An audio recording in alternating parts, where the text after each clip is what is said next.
All right, welcome to another edition of the BS sessions. Charles is MIA tonight. I guess we did a surprise like freeform episode, and now I feel bad because I did put in there. Well, Jerry's not available; he's working.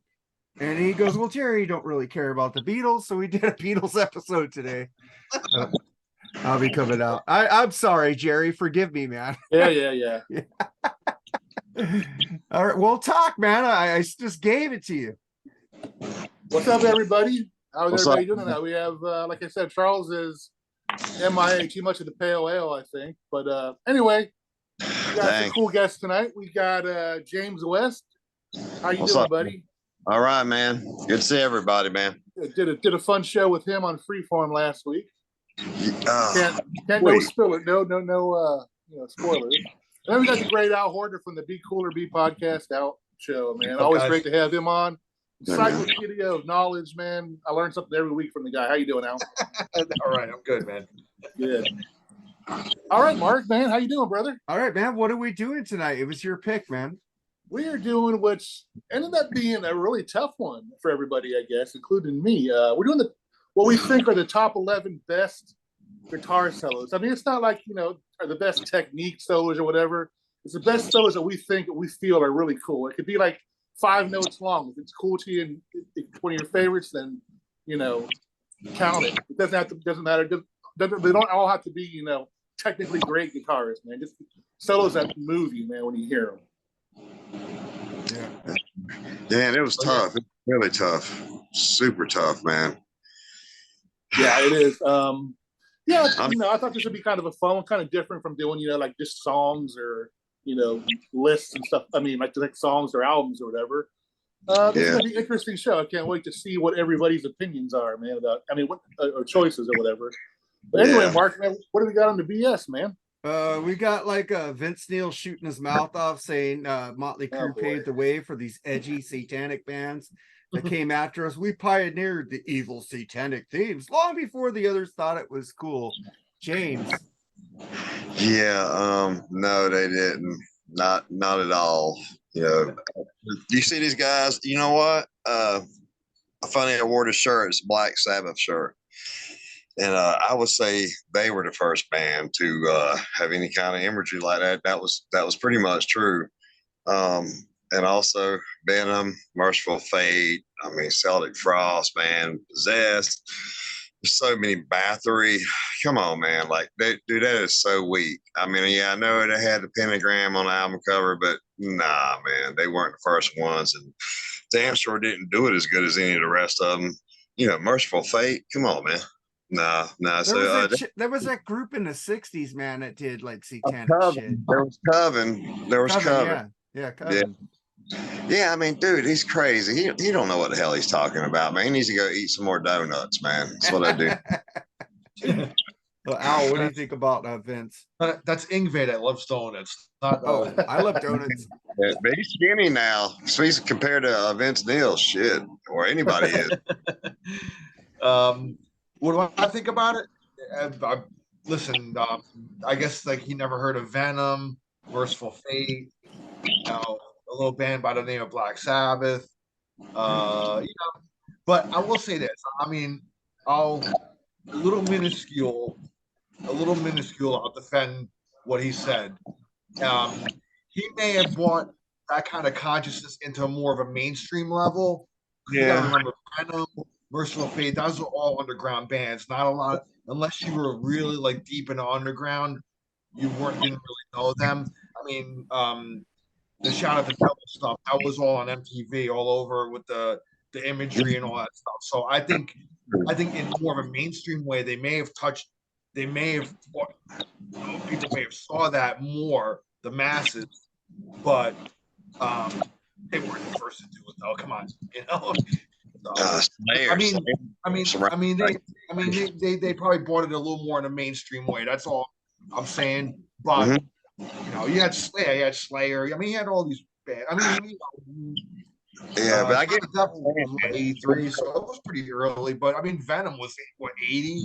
81. Hey James, if you bring your phone closer to you, I don't think it'll have that Because I it was keeps going on you when Al's talking, it goes back to you. Something's making a noise that Zoom is picking up.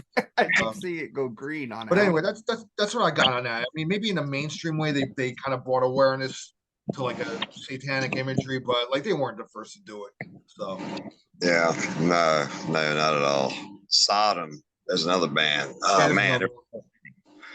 yeah, man. There's a lot of them, dude. So he's just talking out his ass, and I just those guys with it running the tracks and lip syncing and everything, man. I just got no respect for them right now. Them and Kiss, and man, I want to get on my soapbox, but fuck them bands using tracks, dude. It's just wet. It's not right. Yeah. It's not feeling. Man. Jerry, what do you think of that bullshit? I agree with what you guys said. I mean, Al made a good point about bringing it to the mainstream, man. Yeah, I mean, that's a good point about that one. But I mean, even Led Zeppelin. I mean, Jimmy Page lived in Aleister Crowley's freaking castle, for God's sake. Oh yeah, man. I mean, so yeah, Vince was just trying. I don't know. Was that him that fell off the stage in that video? Was that him? Yeah. Yeah. No. Yeah. I mean, yeah, he did. Yeah. That wasn't him, was it? I thought it didn't look like him, but people say it was him. No, it wasn't him. Okay. Okay. People were saying it was him, but I wasn't sure or not. But anyway, yeah, come on, Vince, man. Get over yourself, man. So that's all I got to say. Yeah. There's something taking your volume, because when Jerry's talking, it's going green around you.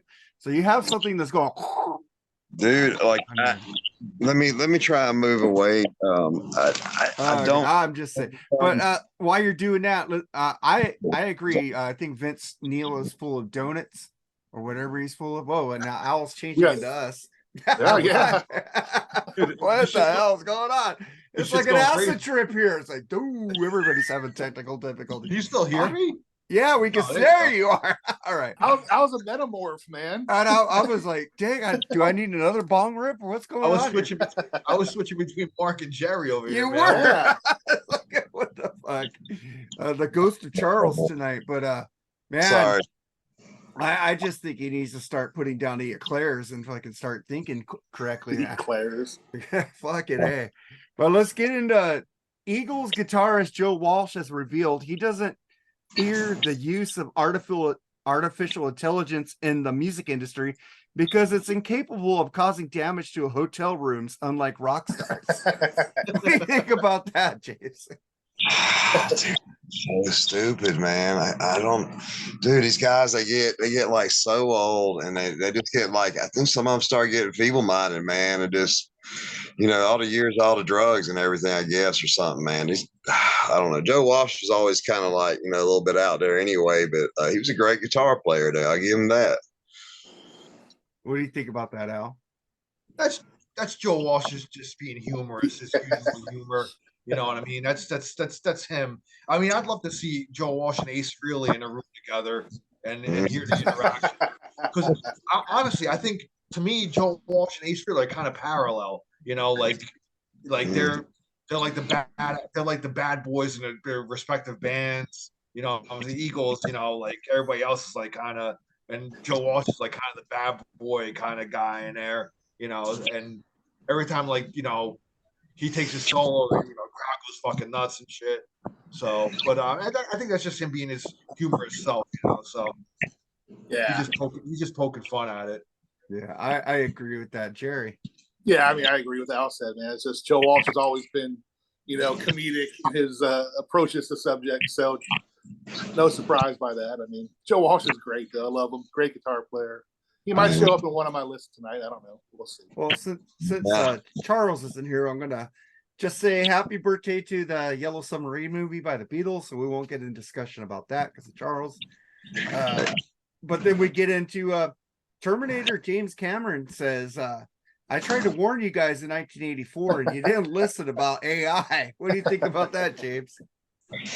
Well, I think AI is really interesting. I truly do, but I do think it's a little bit scary. And then when the really smart guys, supposedly really smart guys, tell us that it's too dangerous and they need to shut it down, well, damn, somebody needs to shut it down. Then guys like Elon Musk and other guys like that are saying at least shut it down, or kind of I guess, control it a little better anyway. But oh man, it's so really interesting to see what it can do with music and stuff. I have to admit, and it's just a little bit scary. That's all. But I don't know, man. I'm still kind of making up my mind about it a little bit, I guess. What do you think about it, Al? Do you guys ever see the movie AI from like 20 years ago? Yeah, dude, that movie is starting to become a reality, bro. I mean, I said it on the show like a long time ago. I said, mark my words, bro. Like one day there will not be a human race on this planet anymore. It'll be completely machines. We won't see it in our lifetime. Our children probably won't see it, but it'll come in a couple hundred years, I think, maybe even sooner. Who knows? At the way this is rapidly going, I mean, who knows? There may be a human race in 100 years, man. You know. Yeah, man. I'm telling you, man. If artificial intelligence can, the way it's going, if they can just do things on their own, then there's no need for us on here anymore. So that's true. Yeah. What do you think about that, Jerry? That's my sci-fi take on it. I mean, as long as I don't hear terms like Skynet or T100 or T1000, I'm okay with it, I guess. I mean, it's interesting. It's fascinating, actually. But, yeah, it can be dangerous at the same time, man. I get it, man. How much we're going to give control to machines in the future. We give a lot of control to it now. I mean, I don't know, man. Definitely. I mean, who's to say that, just using an example, like you could clone somebody's voice. So who's to say that somebody could call me and say, I kidnapped your daughter, right? And use her voice. And they could already do that. And it could actually be her voice, dude. And like, I'm like, dude, what the fuck, man? It's just scary, man. It is. So it's very cool and very scary. Politics is already using it, so be aware of that. I heard on Eddie Trunk's show the other day that Queensryche did like an AI video for their newest song. They took the lyrics or whatever and the music and they put it into an AI program and spit out a video. And it's supposed to be really cool too. Completely AI.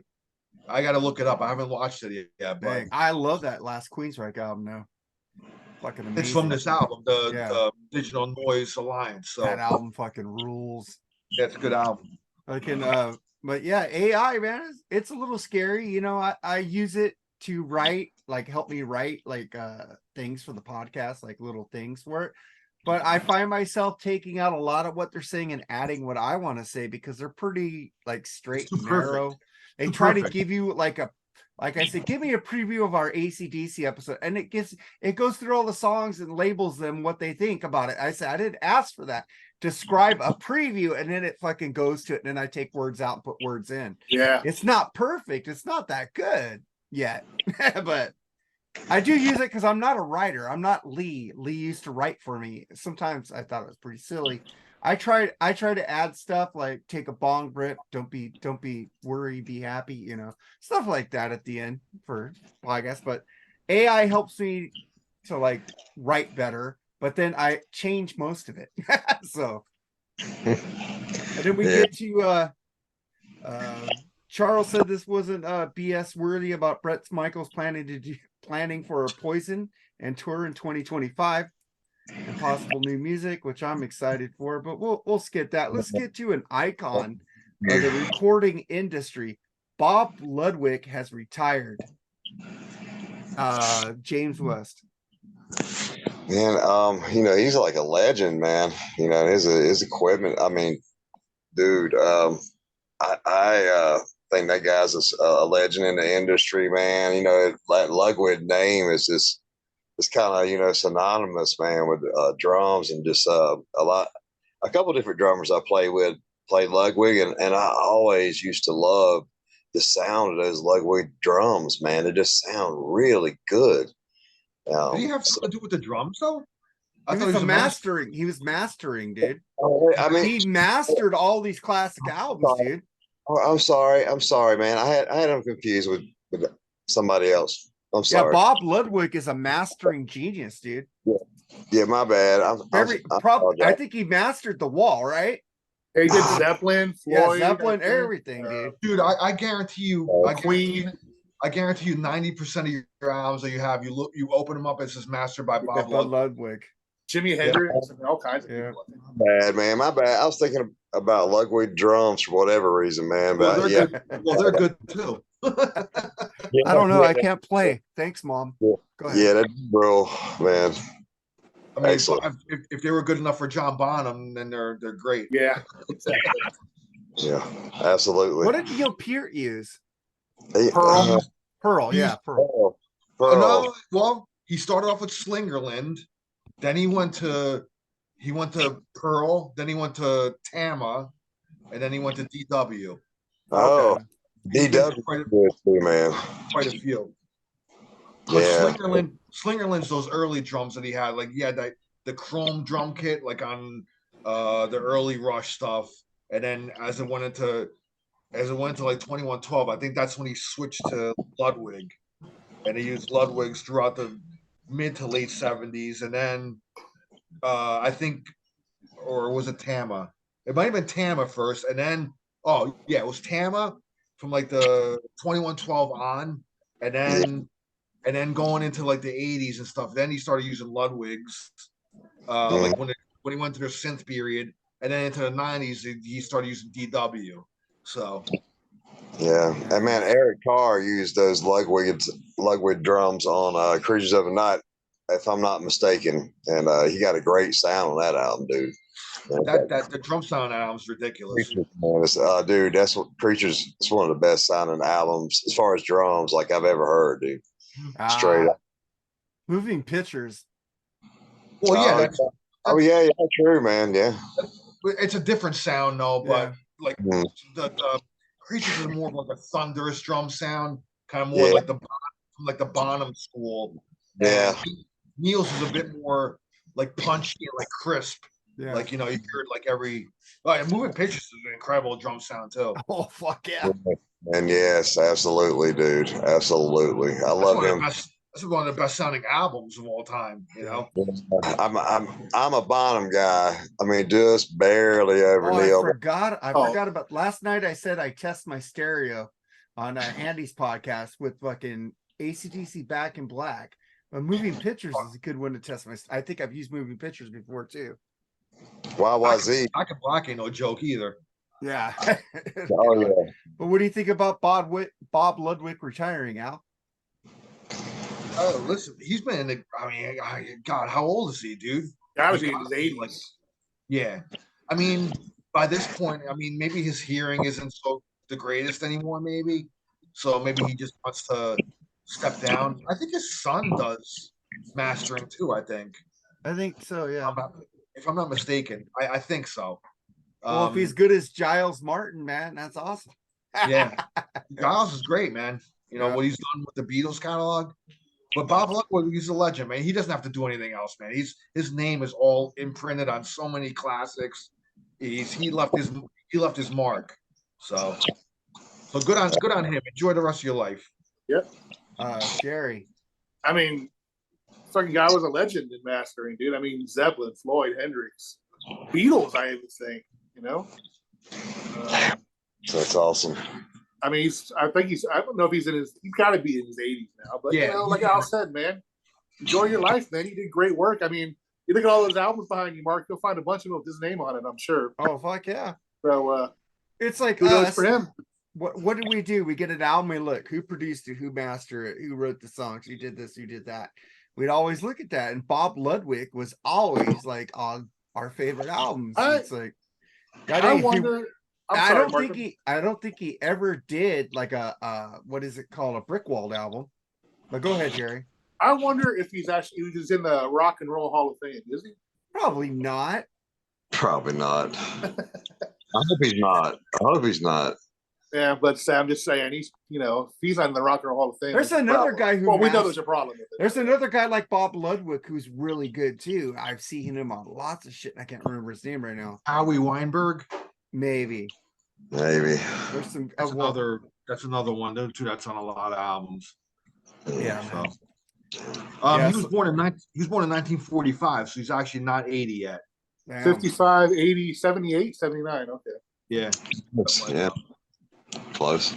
Yeah, man. And then we get to some fucking delusions of grandeur here. Jacoby Shaddix. On our show, Delusions of No, Grandeur? the delusional person isn't here tonight. Sorry, Charles, I love you. But Jacoby Shaddix says Korn, Papa Roach, and Deftones are the next Metallicas. James. Dude, I saw that this morning, dude, and I just wanted to puke all over myself. I'm assuming that guy is from Papa Roach. Yeah, Papa Roach, yeah. You know, because I mean, I tell you what, I do like the other two bands, Korn and Deftones. I do, especially the first 3 or 4 albums. You know, and I've seen them many times too, both of them. But unfortunately I've seen Papa Roach once or twice, but it was at Ozfest or something like that, and I was able to just walk away from the stage and leave and go get beer and look at girls, and that's what I did. I didn't watch them, man. I do like their first album, Papa Roach, you know, with Last Resort on it. I like that song. God. No. I don't like any Korn or Deftones, though. I tried. Nah, they're like fucking Linkin. They're like one step better than Linkin Park. I love Linkin Park. Those first 4 albums by Linkin Park are really good. Yeah, they were on Ozfest one year. Like, I don't know what they were thinking that year, dude. I mean, yeah, you know, a lot of people like them. I get it, but Ozfest. Chester's a great front man, though, the man. Yeah, man, a great front man, you know, for some other festival, but not Ozfest, dude. It just, no. I seen them, and they had that fucking horrible, like in what's that band with the fucking the dude with who died, the Prodigy.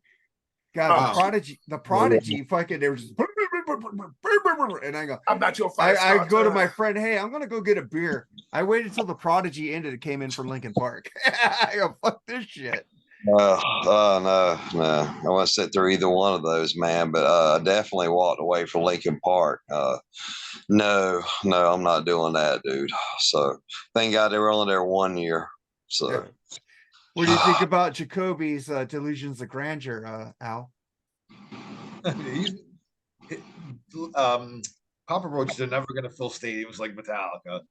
So that's out of the question, bro. He'll never be on that level, you know. Metallica is just like an enigma, bro. You just know it's very few bands that are on their level, and I don't think any of the bands that he named will ever be like that. So no. So I disagree with him. Put himself into that conversation, his band, dude, that dude really must be delusional. Holy shit, they suck. Yeah. What do you think about it, Jerry?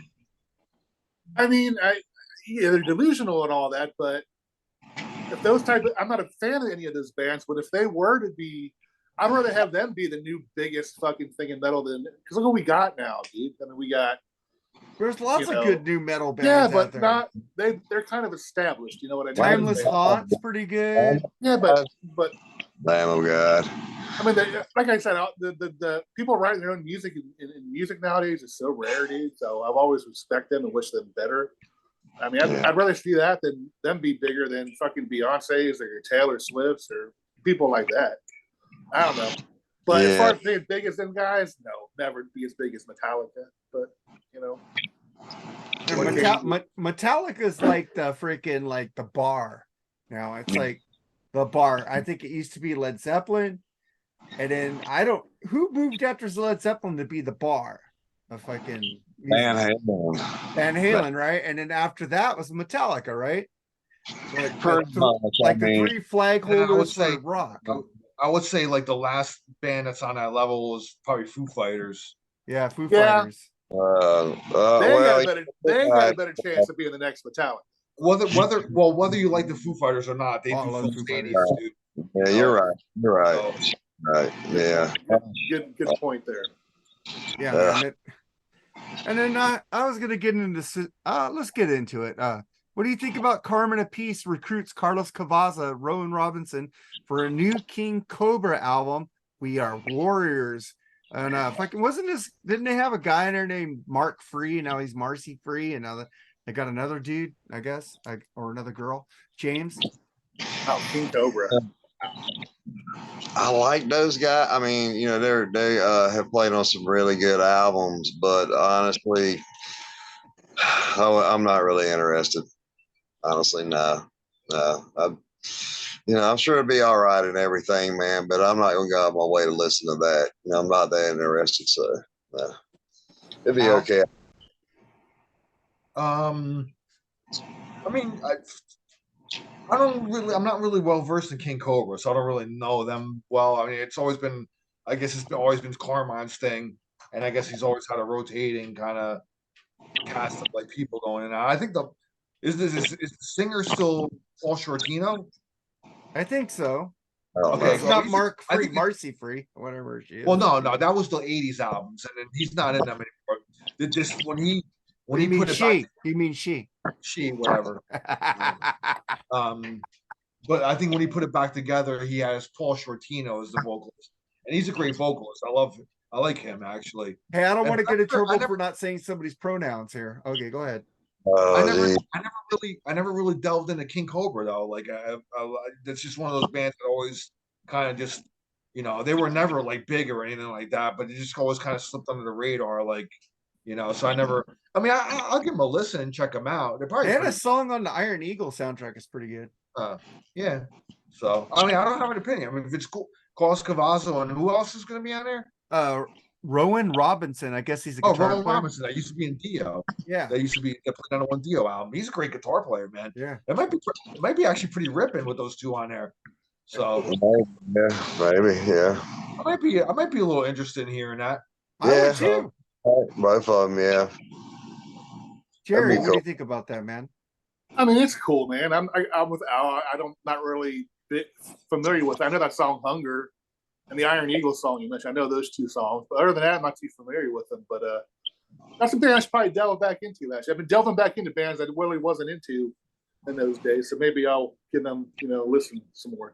They were what? They were just this. Were they an early '80s band or mid '80s? They were like 84, In like mid '80s. 80s. Yeah, Actually, Bullet Boys kind of formed out of that because Mick Sweeta was the guitar player, and I think for a time the vocalist of Bullet Boys, Mark Torian, I don't think he recorded with them, but he was in the last incarnation of them before like they broke up in the '80s, and then kind of Bullet Boys kind of formed out of that, you know. So, but I don't really know much about them. I don't know a lot about their music. Yeah. So, you know, I'll check them out. I mean, it's only a click away to check out Right. something. So, Yeah, if you like it and there's a vinyl, buy it.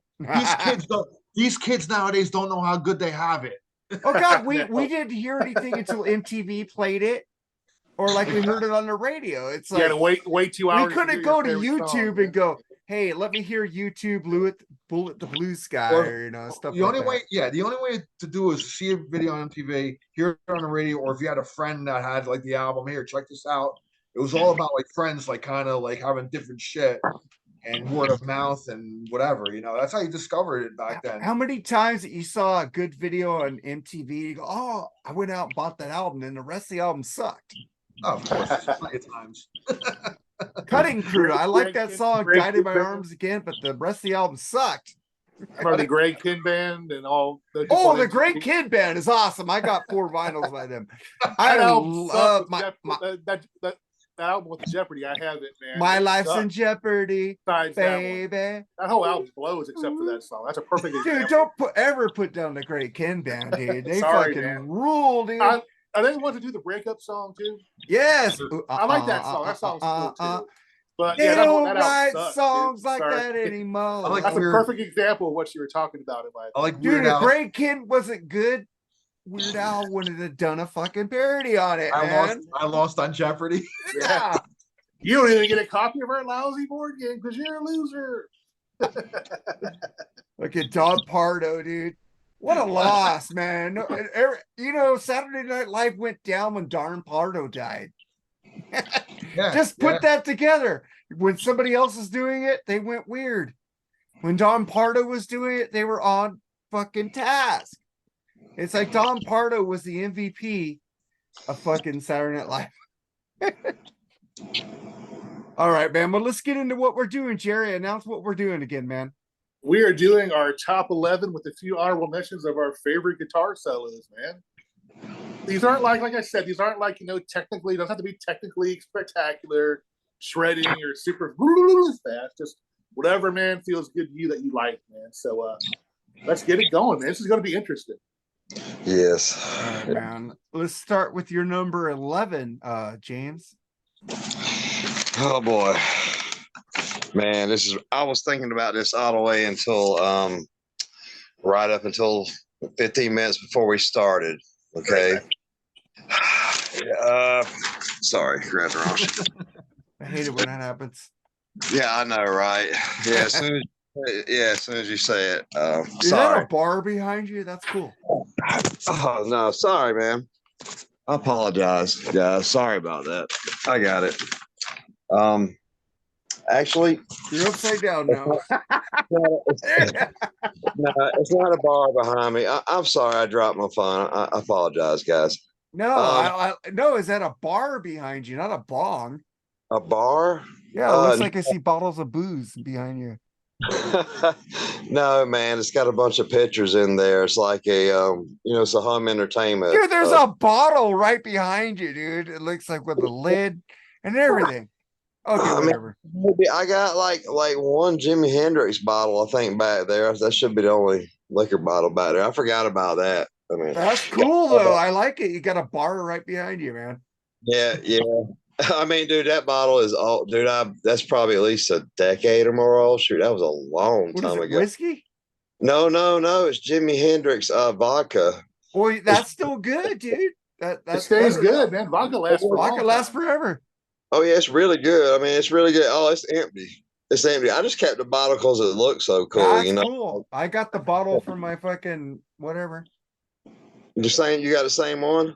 No, I got this from I sent Jerry this too. It's what is this? Game of Thrones fucking whiskey? I'm gonna have to get mine. Still got it. I haven't opened it yet. This shit, it was good, dude.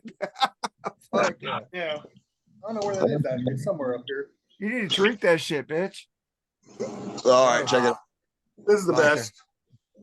I'm done. I drank my whiskey fruit punch, but so that was your number 11, James. All right, man.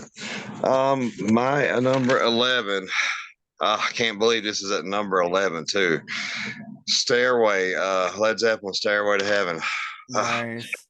I'm kind of ashamed I got it down that low. Actually, I knew one of you motherfuckers would have picked Stairway. Oh, of course, man. I mean, I had to do that solo. So iconic, man. Really, probably tomorrow I'll be like, oh, it should have been my top 5 or top 3, but I got it number 11 right now, man. It's just everybody knows that guitar solo. It's so iconic. I think that's the greatest rock song ever. And that solo, Jimmy Page just nails that solo. I mean, I think that's like his best solo. And I mean, he was more with his riffs and what he did in the studio, but he was a hell of a lead player too, man. And yeah, man, that's just he would be in my top 5, even though that's down number 11. He would be in my top 5 all time, absolutely.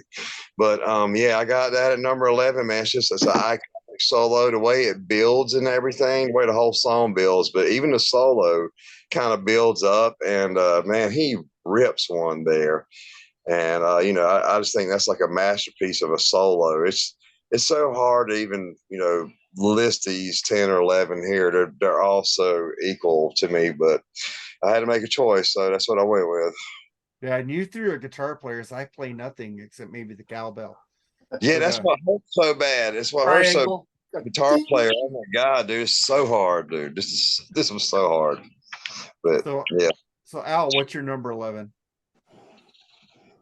My number 11, I'm going with AC/DC's "Let There Be Rock." Oh, I think Angus is ridiculous. Like, I think that solo is just freaking.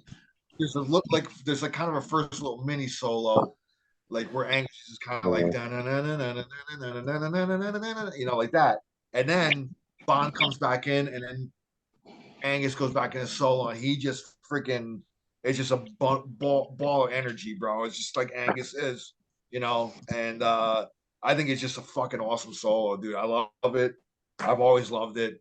AC/DC is one of my favorite bands, so I had to include that one on here, man. You know, I mean, there could have been a number of all these I have on my list. I mean, I could have just picked a number of different solos, dude. You know, all these bands have so many great solos, dude. And it just I gotta pick one. So to me, Let There Be Rock is like the standout one for me, dude. So Angus just like he rips on that, man. So that's my number 11. So what's your number 11, Jerry? My number 11 is from the great Ted Nugent, Stranglehold. Oh, Yes. I knew Freaking you'd love pick it, that, dude. Jerry. That song Dude, is that's fucking fucking jamming good. from start to finish. And that that's- mellow part with the solo into it, man. And then fucking Yeah. beautiful, dude. It's his best Yeah. song, I think. Fucking love it, dude, man. That's my It number pained- 11. it pained me to leave that off, man. Me too, Al. Oh, like Hotel Because you got California. that bass, with that flange on it going through, and then you got this I know. fucking killer ass solo from Ted, man. Fucking rules, man. Yeah, that's Love awesome solo. Yeah. That's awesome. I think I'm gonna go. I don't know if either of you guys picked this, but I think this is one of the best solos ever. It's so fucking amazing. Fucking Zach Wilde, No More Tears. Absolutely. It's incredible. That So fucking solo is fucking amazing. That is his best solo I've ever heard Zach do. Yes, it was hard to leave him on too. That fucking that's solo. It's like that's a great one. he's just playing so many leads throughout that song. And then when he finally goes up, it just builds up to a fucking explosion. And Yeah. fucking guitar godness, man. yeah. It's like, dude, no, everybody gives this guy shit. I don't know why. He's- I think Zach Wilde is better than Jake E. Lee, but everybody's on Jake E. Lee's dick. no. It's I a like matter of- Jake E. it's a Lee, matter of- but Zach it's a matter of Wilde. opinion. It's a matter of opinion, bro. Yeah, man. It's close. I man. personally prefer Jake over Zach, but that's my Me personal preference. I'm going to have to go with Mark on that one. I like Zach a little bit. I better. like Zach there you too, go. man. If you like him better, it's all good, man. Yeah. He's Well, just a cool motherfucker, even without the guitar, man. Oh you yeah, know? especially when he got that Viking beer, dude. He Yeah. looks like, man, I want to drink some fucking beer with you, but fuck, you're sober now. He was still Fuck you. He was still a pretty boy when he did that solo, though. Oh yeah, but Oh, dude, yeah. when he got that beer, dude, it's like, dude, I want to have a fucking keg with this guy. But now he's sober, so fuck you, dude. He's awesome, man. He's awesome. I've seen him several times with Ozzy, and he's awesome. I had I've one never time. got to see Zach, dude. I'm gonna see him with Pantera with Metallica. He I'm was the coolest. excited. He was the coolest member in a fictitious band on that Rockstar movie, man. Yeah, I like that movie. He was man. fucking cool in that movie too. I forgot about that, dude. Damn, Yeah. that's cool. And then we get into our number 10, James. Okay, man. Number 10. This one moved around. I hesitated to put it because of another choice I'm gonna make later. But the guitar solo from "Beat It" with Eddie Van Halen. Oh god, dude, Iconic. I forgot about that one. I Fucking should- A. I fooled around with that. I almost put it on my list. It should be top 5. Honestly, man, dude, that's one of the best solos. I mean, dude, it's not a long solo, but he rips that solo, and to me, it says everything about what Eddie Van Halen is, all in that one solo. And I think it's one of the best ones he's ever done. I mean, it's amazing, dude. It's not on the Van Halen album, but yeah, that solo. I started the last couple of weeks. It's funny you guys asked me to do this because I started kind of listening to the solo in that song again, dude. I was just thinking about it, and some guy put up a isolated track of Eddie playing that solo with no other music. It's crazy. It's just crazy, dude. You should listen to that. And that also made me help me pick this, because after I heard that, I was like, there's just no way this can't be in my top 10 or 11, man. No way. So yeah, I got to go with King Edward, man. For my first or second favorite guitar player ever, him and Hendrix. It's really hard, man. But yeah, King Edward, man. He was a big influence in my guitar playing and everything, and my second guitar hero ever. So yeah, man, he's that Beat It solo was just magical, and it crossed over so many different styles and different radio stations, and I thought that was really cool too. So that's another reason I put it in there too, because it was huge, and it made that song that would already been big even bigger. So And Weird Al did a parody of it. and it knocked Van Halen out of the #1 album spot with 1984, man. Like, I guess he was kicking himself a little bit with that, because that's kind of a big deal too. But I mean, when you're second place to Thriller, you're doing okay. Yeah. And then there was second place to Adele with a different kind of truth, dude. That was kind of weird. Well, album sales in like 2012 or 13, they're not really the same to me. But yeah, but Adele was selling a shit ton, dude. That was like this generation's Thriller, dude, at that time. Oh, but, yeah. Huge, man, no doubt. So, Al, what's your number 10? Before I get into my 10, I just want to expound on James's pick. Yeah, he walked into the studio and basically, like, just ripped that solo, like, out of the air, man. He didn't, think about it.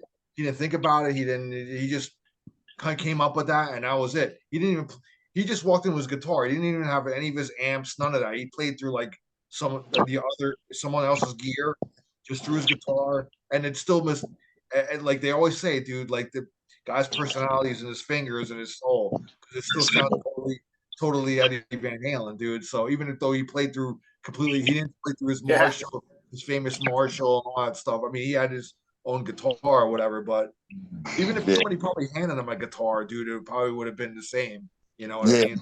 Yeah, absolutely, it's man. Like that guitar solo is like so iconic, James. It's I'm iconic, surprised I didn't think about it. Yeah, that's a good pick there. That's a great pick, man. So my number two takes, man. Two takes. Yeah, I heard you did the 2 takes. 2 takes, and he picked the one he liked the best. So I wish they would release that other take sometime. I'd like to hear that other take. Yeah, was that Steve Lukather doing the guitar rhythm to that song? Yeah, Toto was the backing band on that whole album except for that guitar solo. Oh, okay, man. The whole backing band was Toto on fucking that album, dude. Another good guitar player oh god, he's so awesome too. Oh, Lukather's a beast, man. Yeah. Eddie loved him, so that's all I need to know. Yep. So what's your number? Anyway, 10, my number 10. Now I'm gonna go with somebody that's not normally known for his lead work. He's one of the greatest riff masters of all time. Talk about Tony Iommi. The song I'm going with, though, and every time I hear the solo, I mean the hair on my arms still stand up to this day. I think it's one of the best atmospheric solos. Like it uses space and like between notes to really like bring out this atmosphere. I'm talking about Heaven and Hell, the solo in Heaven and Hell. Still makes the hairs on my back of my neck stand up every time I hear it. His use of delay on that is really cool. Fucking Black Sabbath. Just think about, like, it's very minimalist, but like he kind of builds up as the solo goes, and and underneath with that geezer just thumping that 3-note, like just this basic bass, gives it like this atmosphere. It's almost like, I don't know, it's like it's almost like creepy in a way, but like, I don't know, dude, it's just tough to explain. The way he builds it up is so fucking cool, dude. I think that's one of his best solos he's ever done, ever. And he's no slouch as a lead player. I mean, he doesn't get nearly enough credit for his lead playing.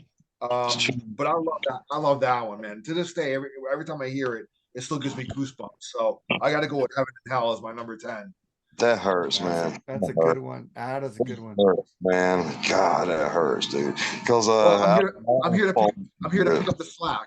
Yeah, that's fucking awesome. Well, he would be in my top 5 guitar players ever. Also, Tony Iommi. Most definitely. He's the first riff I ever learned on the guitar. The riff god. He's a riff god, man. Oh God, yes. Yes, dude. Jerry, what's your number 10, brother? I'm going to go with a guy who wrote his whole first album in his basement. think we all know who that is. Tom Scholes. Tom Scholes, the outro solo for Hitch a Ride. Oh, dude. fucking Yes. great Fucking solo. incredible. I'm just hearing that Damn. by itself, man. Just talking about hair standing up in your arms. Oh, Holy shit, what a great solo that is, man. What a fucking amazing fucking guitar player he was. Genius fucking solo. Genius solo, man. That's a great one too, Jerry, man. That's a great one, man. Brutal, dude. Brutal. God. That's a brutal I love the solo. Man. I love the solo on Long Time too. For oh man, but that solo for Hitch a Ride, man, just gives Hitch a Ride's great.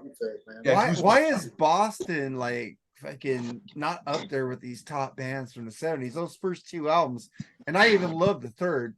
Oh man, marginalized compared to all this shit that came out with them. It makes no Don't sense. look back.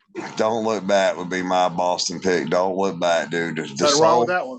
The solos on that song. Oh my god, dude. Awesome. My God. And he was cut short from doing that album, and it was still fucking amazing. Yeah, he wasn't ready. They made him release it in 2 years. Just imagine if he had a couple months, how good it would be. Shit.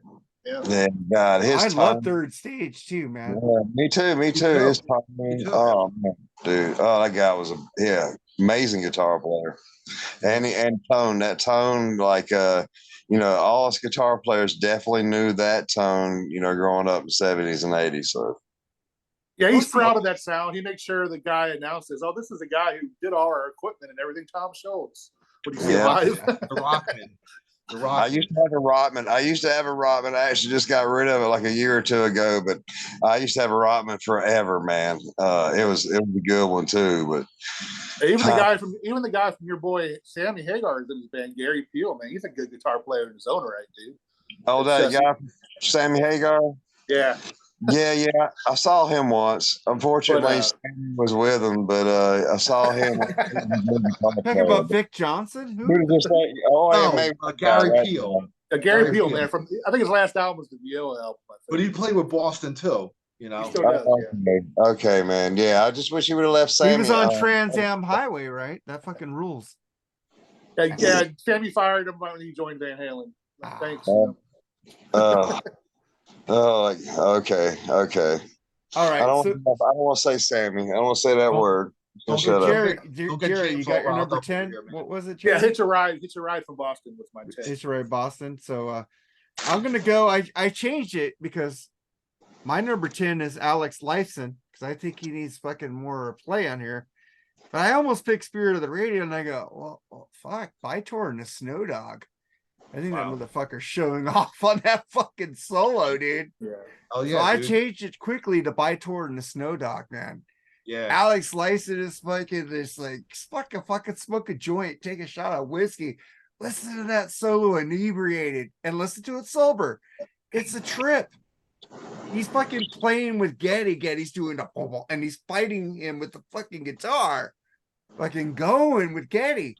The live version on All World of Stage is incredible, man. Fuck yeah.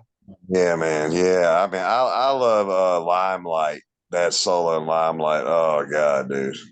Did you see that newest video of him breaking it down with the guy from Foo Fighters? Yeah.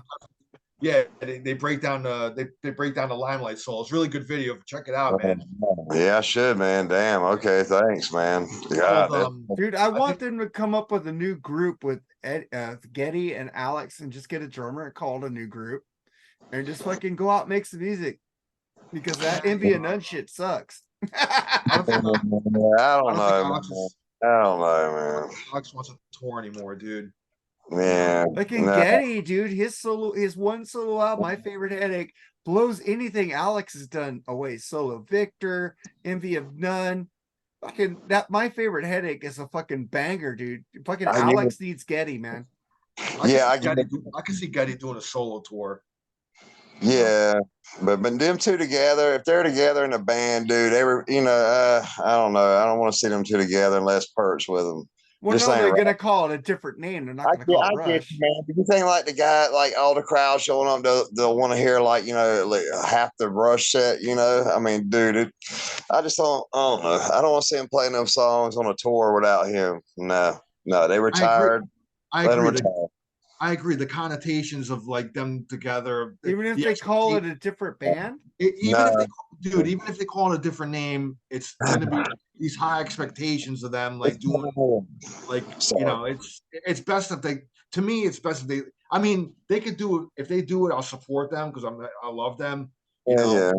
I will. But like, I think they're not even going to touch that, man. You know, so in No, my opinion, no, I leave can it see Getty. alone.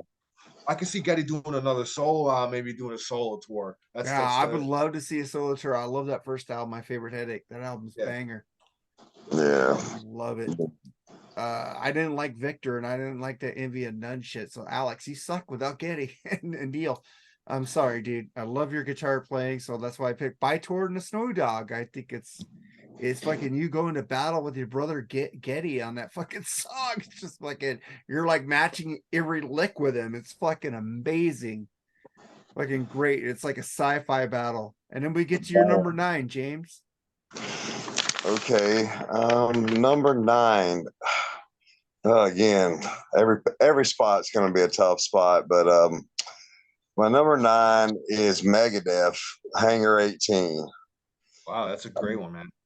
Man, you know, when around the time I graduated high school, or actually before that, probably about 10th, 11th grade, you know, that we were aware of Cacophony and aware of Marty and Jason. But, you know, when he joined Megadeth, dude, that album, Rust in Peace, has got some of the best guitar playing, man. You know, I put that against like almost anything, dude.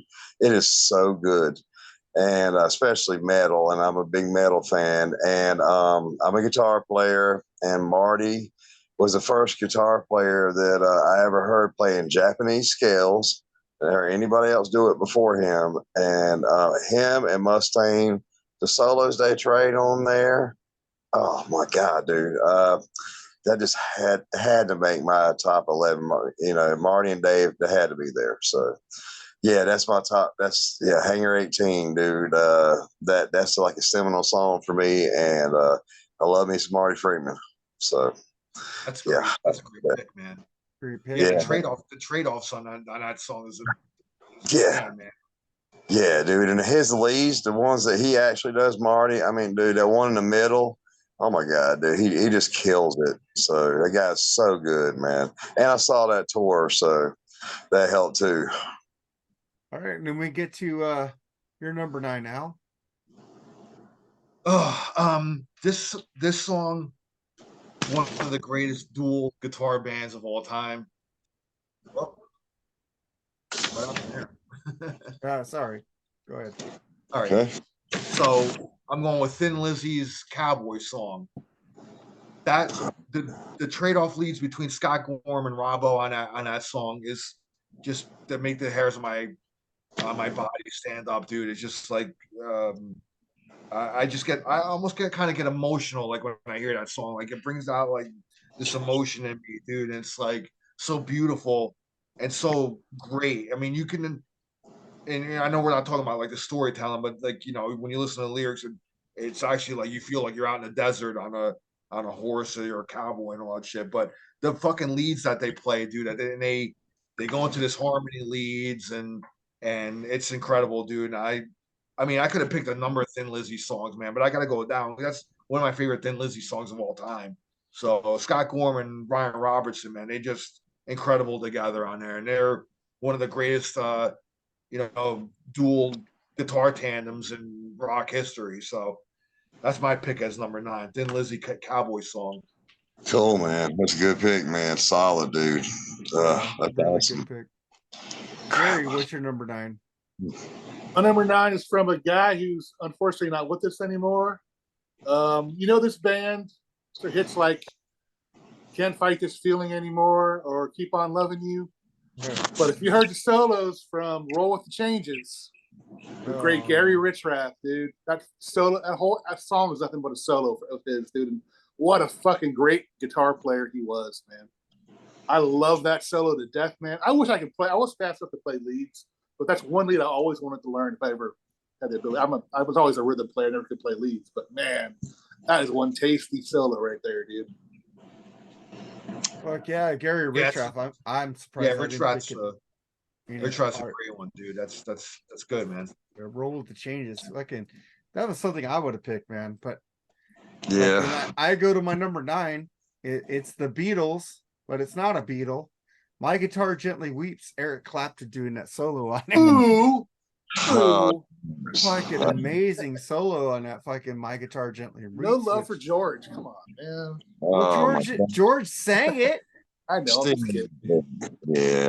But that Good. lead is Eric Clapton, man. Yeah, you're right. You can't You're deny right. You're Eric right. Clapton. That's one You're of the right. best like solos. Even Prince came out and did it and fucking just blew everybody away. Oh, that's One a of the good pick. Damn. greatest solos of all time with Eric Clapton, My Guitar Gently Weeps. Oh. So what's your number 8, James? Okay, before I say that, I just want to say when you said Eric Clapton, Layla, the guitar solos just come to my head. That's another one too, man. I had to leave that off the list. Oh yeah, I mean, you know what, man? If it would have been like objectively the best of all time, yeah, my list would have been a little bit different, honestly, man. You know, probably I don't know if Metallica and Megadeth would have made it in there, but you know, it is our favorite, man. And my number 8 pick is Metallica, Master of Puppets. The harmony, that slow breakdown and the harmony part, the solo James does, and that solo that Kurt rips, man. To me, that's probably his best solo ever. And man, being 13 in 1986 and buying that on cassette, me and my buddy, we discovered that Megadeth and Slayer all that same year. So that's my favorite Metallica song, and that's obviously one of my favorite albums of all time. And those solos in that song are just phenomenal, man. And I love them, man. So yeah, I had to have Metallica on here somewhere, especially the old school Metallica. Yeah, man. So what's your number 8, Al? That's a great one, man. Number 8. I mean, this guy I could have picked. I mean, there's so many solos that this guy is like that are completely like freaking awesome, dude. And it's just so hard to actually pick one. But I just kind of like threw a dart, really. In it's Deep Purple's Highway Star. Oh yeah. Blackmore's got to be on the list. He's got to be in the top 11 somewhere because he's just, you know, unbelievable, bro. I mean, I could have went with any number of Rainbow songs, any number of Deep Purple, obviously, but I'm going with Highway Star. That was like one of the first Deep Purple songs I actually ever really heard because my friend had the Machine Head album. That was the first song on there, and I remember that solo he was just ripped on that solo, dude. And I got to go with that one. It was just kind of my gut. Kind of just throw the dart and see where it lands. So, I mean, come on, it's Blackmore, dude. You know, he influenced fucking people. You know, actually to have him at number 8 is kind of he should actually be higher. But I know, man, it's so tough, dude. It's tough. Yeah, good call, man. Number Good. 8, Deep Purple Highway Star, man. I gotta go with something by Blackmore, dude. Yes, that hurts, man. That hurts. Yeah, that was a good pick. Good man. one, man. Hell yeah, good one, man. Jerry, so what's your number 8, man? My number 8 is from the great Ace Frehley. Love Gun solo, man. Love that fucking solo. I love how it goes into it, man. With that fucking good scale. Fucking great solo. One of his best, in my opinion. The remake without the singing is much better. You hear the solo much better and clear. But yeah, I mean, Ace was another one I had a tough time with, but I think that's probably my favorite solo from him. So got to go with Love Gun. He's another throw the dart kind of guy, man. Yeah, you know. Yeah, dude, I mean, he wasn't like, you know, he was just a cool player, man. You know what I mean? He wasn't like the greatest technical player, whatever. He was just no, but his solos were great, man. I mean, he was just Ace, man. His style, a lot of style, man. Yeah, dude, he's my first guitar hero, man. At like 3 years old, when I got my first Kiss album, man, Rock and Roll Over, dude. And, dude, I always loved Ace the most, man. And so he was my first guitar hero. And his solos, man, you remember those. You absolutely remember, and you can sing them, dude. And that's to me really the best kind, man, dude. So yeah, I love Ace, man. Damn, you know. Ace rules, man. But Yes. then we get to my number 8, and I'm taking Frank Hannon and Tommy Skeoch for the song "Don't De-Rock Me." Nice. That dual leads, one stops, one's taking over. I could have put "Coming at You Live" too, because that's a killer beginning. But Yeah, these two were just on fire with each other, man. It's like raw, fucking just fucking. Let's just fucking stop the song and just fucking jam, fucking shit. And then with the other guy, we go back and forth, back and forth. It's like a guitar fucking dual orgasm. Fucking Don't De-Rock Me, fucking Tesla, fucking Frank Cannon, Tommy Skeoch is my number 8, man. Awesome. That's awesome. I love Tesla, man. Yeah. And then we get to your number 7, James. Okay, so Randy Rhoads had to be on here somewhere for me. So it was so hard to pick a Randy Rhoads guitar solo. And I went back and forth, man. But I think the last two I was going back and forth between Over the Mountain, that solo, and Mr. Crowley. And I settled on Mr. Crowley. I Can't go wrong love with either. Oh God, that solo is so good. That he rips it so hard, man. And still, you remember it because there's parts in it that you can sing also, man.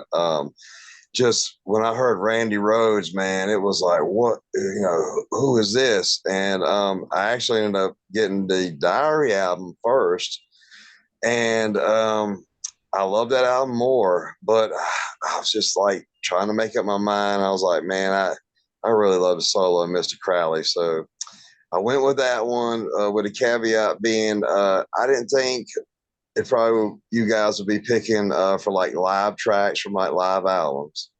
I didn't know. So I didn't pick any there. So that's the one that I went with off the album. And you can't go wrong with Randy Rhoads, man. To me, he's definitely got to be in my top 10 greatest guitar players ever. You don't have to tell me that as a guitar player.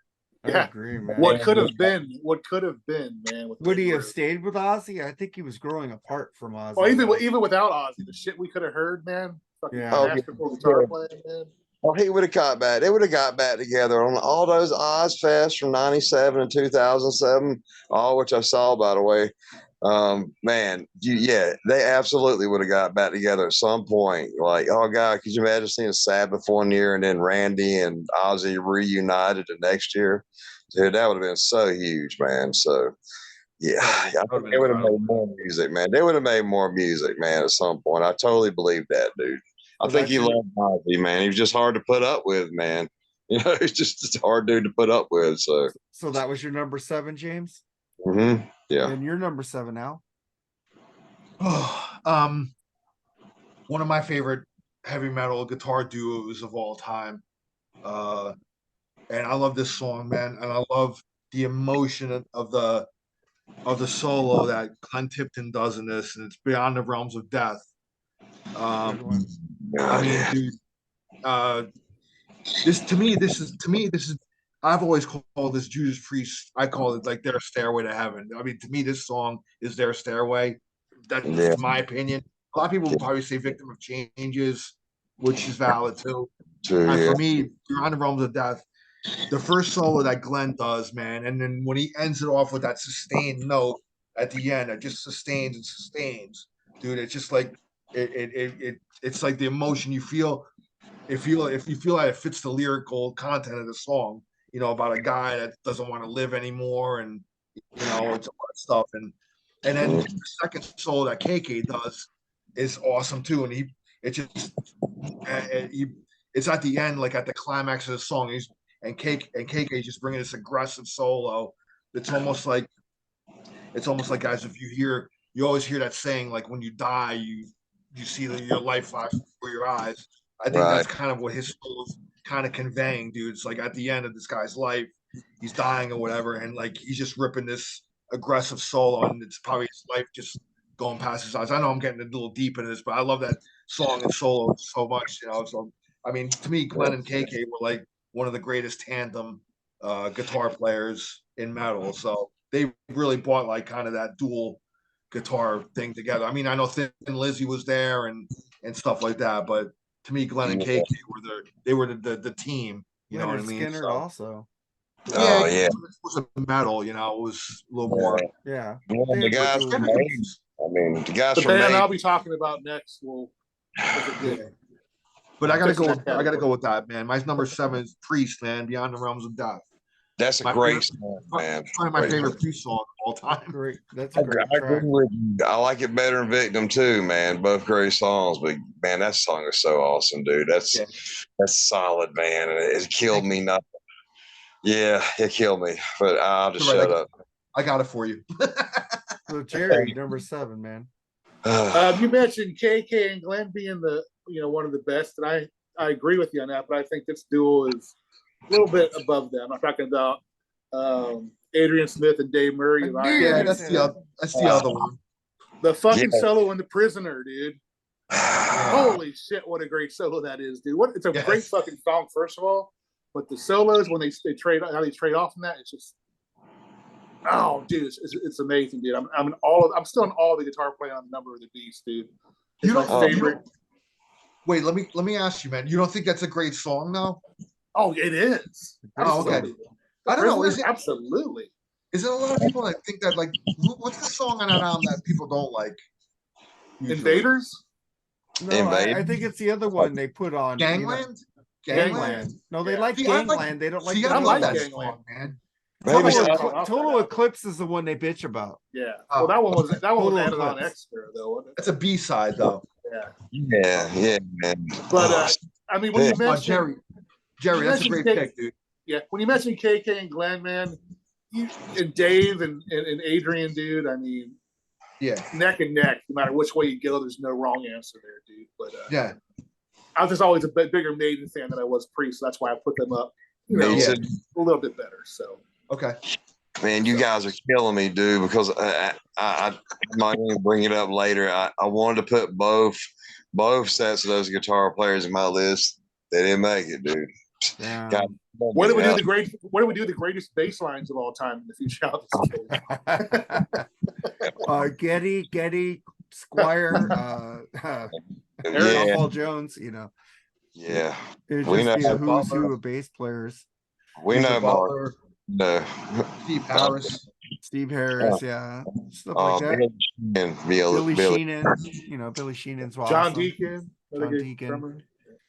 But then we get to my number 7, and too bad Charles is in here to dispute this with me.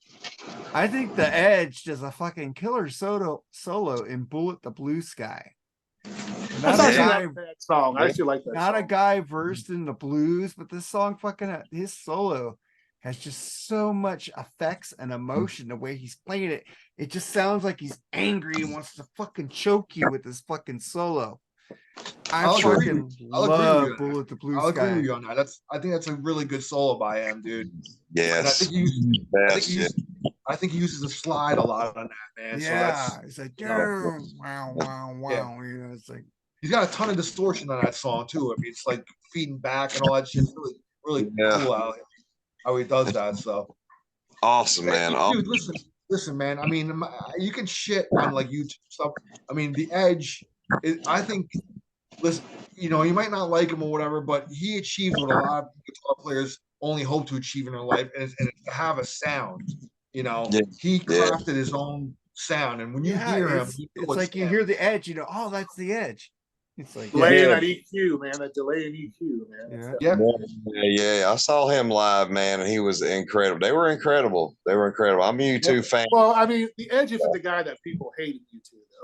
Yeah, they make up shit about Bono. Yeah, that's fucking cool. Like every time you clap, someone dies. No, that was discredited. That didn't happen. It's funny as hell, though. But it's not true, though. It made him look like shit. I know. And people believed it because they believe anything that's on Facebook. That is true. They believe Kind of memes. fooled himself a little bit, dude. So Yes, that's my number 7, The Edge, Bullet the Blue Sky from the Joshua Tree album. And the live version is even just better. I'm fucking Rattle and Hum. The live version of this is just like, gives me chills when I hear freaking Bono whisper and then The Edge go, come on, Edge, sing the blue. Yeah, it's like, oh. Yeah. Maybe we'll do live solos in the near future, in the distant future, though. My But Oh, God, God. The that'd be a Edge, good one. The Edge That's a is so whole different- underrated, dude. I That's a don't whole fucking care. I love The Edge, and Bob Hayes happy, so hi, Bob. But let's get to our number 6, James. Okay, yeah, and when you guys do have the live solos, please remember me. That would be that'd be like a whole different list. So, but man, Steve Vai is one of my favorite guitar players ever. He'd probably be sitting at 6 or 7 all time for me.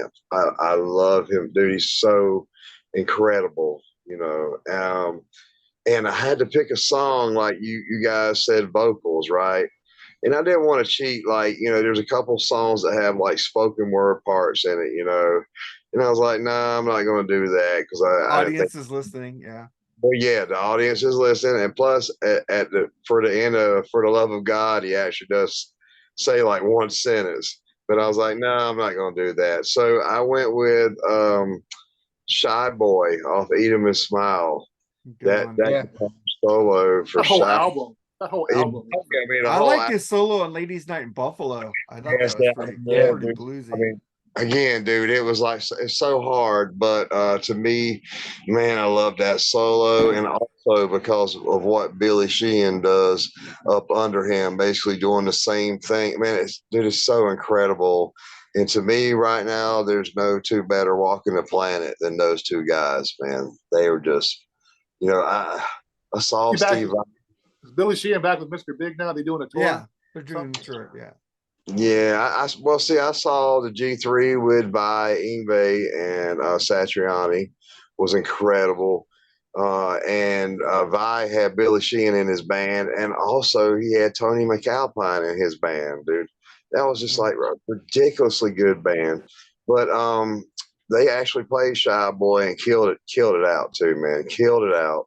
But with Roth on it, oh yeah, man. I mean that to me, that is such a ripping solo. And you talk about a shred solo, but the guy still got taste. It's definitely Steve Vai, and he's like the only guy probably on the planet that could have followed Eddie Van Halen, dude.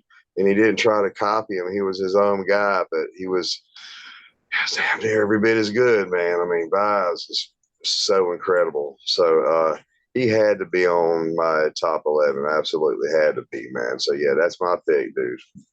All right, so you're number 6, Al. Well, Jerry mentioned him before, but he's another guy you can just throw a dart and fucking land on a solo, dude. And it's gonna be pretty damn good. But ultimately, the Ace Frehley solo I gotta go with is Shock Me. Okay. Yes. Let's see.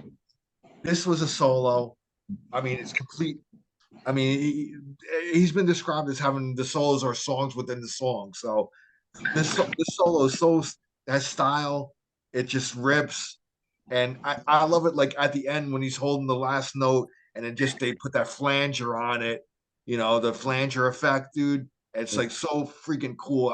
As a kid, I thought that was like the coolest thing in the world, dude. And like I always wanted to like learn this solo. And I got it kind of down, but not like Ace. That's hard. But it's not like it's a technically, impossible solo to learn. Which Ace solos are great to learn, dude. I mean, they're awesome, like stepping stones and like learning guitar, dude. And this solo, absolutely. Yeah, this solo is just freaking. I love this solo so much, dude. So if I have to pick one, it's got to be this one. I mean, I could have went with so many different ones, dude. Me too. Me too. But me too. I'm not gonna steal anybody's thunder by naming another one. So Shock Me is my number 6. Solid. What's your number 6, Jerry? My number 6 is another solo you can sing it. You can sing the notes to. the great Joe Walsh and Don Felder combo of Hotel California, man. Ah, That Oh, yeah. outro solo, man, it's out of this world, dude. It's iconic. It's iconic. It's It iconic. is. I mean, you're talking about somebody who gets no love as Don Felder. What a great guitar player that guy really is. I The seen him sound live he- opening up for Styx and Ario. It's really good. Yeah, by he himself. can't sing, but he can play really good. No, he's really yeah, he's really But good. yeah, I mean that solo is so freaking legendary, man. I mean, I had to put some Eagles on there, but that was a no-brainer in my opinion. Their best solo. And I wish they bring Don Felder back. I mean, Glenn Fry's gone now. Well, they're retiring. That was the only person that they had a problem with. I don't know. Who knows? Man, that's brutal, dude. But you're talking about underrated guitar player, man. Don Felder, man, all the way. Yeah. Yeah, that's iconic, man. That harmony solo in the middle of that is just iconic, man. And if it would have been objectively the best ever, top 11, I'd have had to put that in there, man. I love it. I really love it to death, but it just didn't quite make my list. A well-crafted fucking song, man. It is. It's like somebody should take a master class on like that song right there. I Learn agree. how to make music. Fuck AI. I mean, And there's then the burnout factor of the song. I get that, but man, you cannot deny what a great song that is from start to finish. Man. Listen, it's a great song, man. I'm You know? kind of trying to put guitar players here. I don't think get enough credit. Like I had Zach Wilde, Alex Lifeson. Well, Eric Clapton does. Well, Frank Hannon and Tommy Zach Wilde Stewart. gets a lot of credit. The Edge doesn't get a lot of credit, and this guy does not get a lot of credit for some fucking reason that fucking eludes me. Rick Nielsen, a Cheap Trick, Gonna Raise Hell. Yes. He Holy fucking shit, I didn't think about Cheap kills Trick. that fucking song. And if anybody says that isn't one of the greatest leads ever, I don't think I want to be your friend. 'Cause that fucking song I agree with you. rules. That song's awesome, man. Yeah, I yeah. I struggled mightily, and I didn't. It pained me not to put like any Rick Nielsen on my list, man. But I'm glad you got that one in, man. It's a great one, dude. Yeah, man. Agree, man. He's a legend too, man. Yeah, So I sorry, love Rick, I love me Rick. some Cheap Trick. They don't get any respect. They kind of remind me of myself here. I get no respect. So that's why I think I cling to Cheap Trick on that one. But I fucking love Gonna Raise Hell solo. So it's like he's just singing with that fucking solo, and when he goes off, and Robin's screaming, it's like, oh my god, this is like pure heaven to me. I fucking love that song. So then we get to your number 5, James. Okay, this one to me just absolutely had to be on here because I just love it so much, and this guitar player, and that would be Comfortably Numb, Pink Floyd, David Gilmour. To me, man, if somebody said that's the best rock guitar solo of all time in a song, dude, I mean, how can you argue that? You can't I really mean, argue with it. Dude, I mean, and I saw him live, you know, man, God, dude. Oh, it was so good to see him live. His sound, I mean, he's just so much a cut above about everybody else. And that solo to me is his best solo. And there's a lot of really good ones, but man, that one to me is just like you couldn't. It's iconic as well, dude. You couldn't change one note to make it better, dude. Oh, dude, I agree. yes, dude. That is to be a guitar player, man. I had to have that one in there, guy, because he was just so good, man. And to see his tone and everything on that song, it cuts right through the mix, and it sounds incredible. That's some of the one of the best lead sounds I've ever heard, maybe the best. So yeah, man, that one had to go there. That's to me, that was just hard not to even put that number 1, man. That was a real struggle. So that's me, man. I think he was one of the first guitarists to use the 3-finger bend, wasn't he? Am I right about that? He bends way up there, dude. Fucking like incredible, yeah. Steps, dude. He bends way up there, and like that's how nobody else quite does that or sounds like him, man. And Exactly. It's all emotion and feeling in his playing, dude, in my opinion. yeah, vibrato and the notes that he does not play, man. Like he can shred as good as any shredder ever with less notes. Yeah, That, I agree. him and Mark Knopfler, man. I think they're both up there with the shredding with least notes. I don't know. I would say Stevie Ray Vaughan before Martin Knopfler, man. That's just me. I mean, he's a good guitar player, but awesome. I like great solos. He's good, man. Yeah. But what's your number 5, Al? Now it's really gotten into like, well, all these songs, dude. I mean, all these solos are freaking awesome.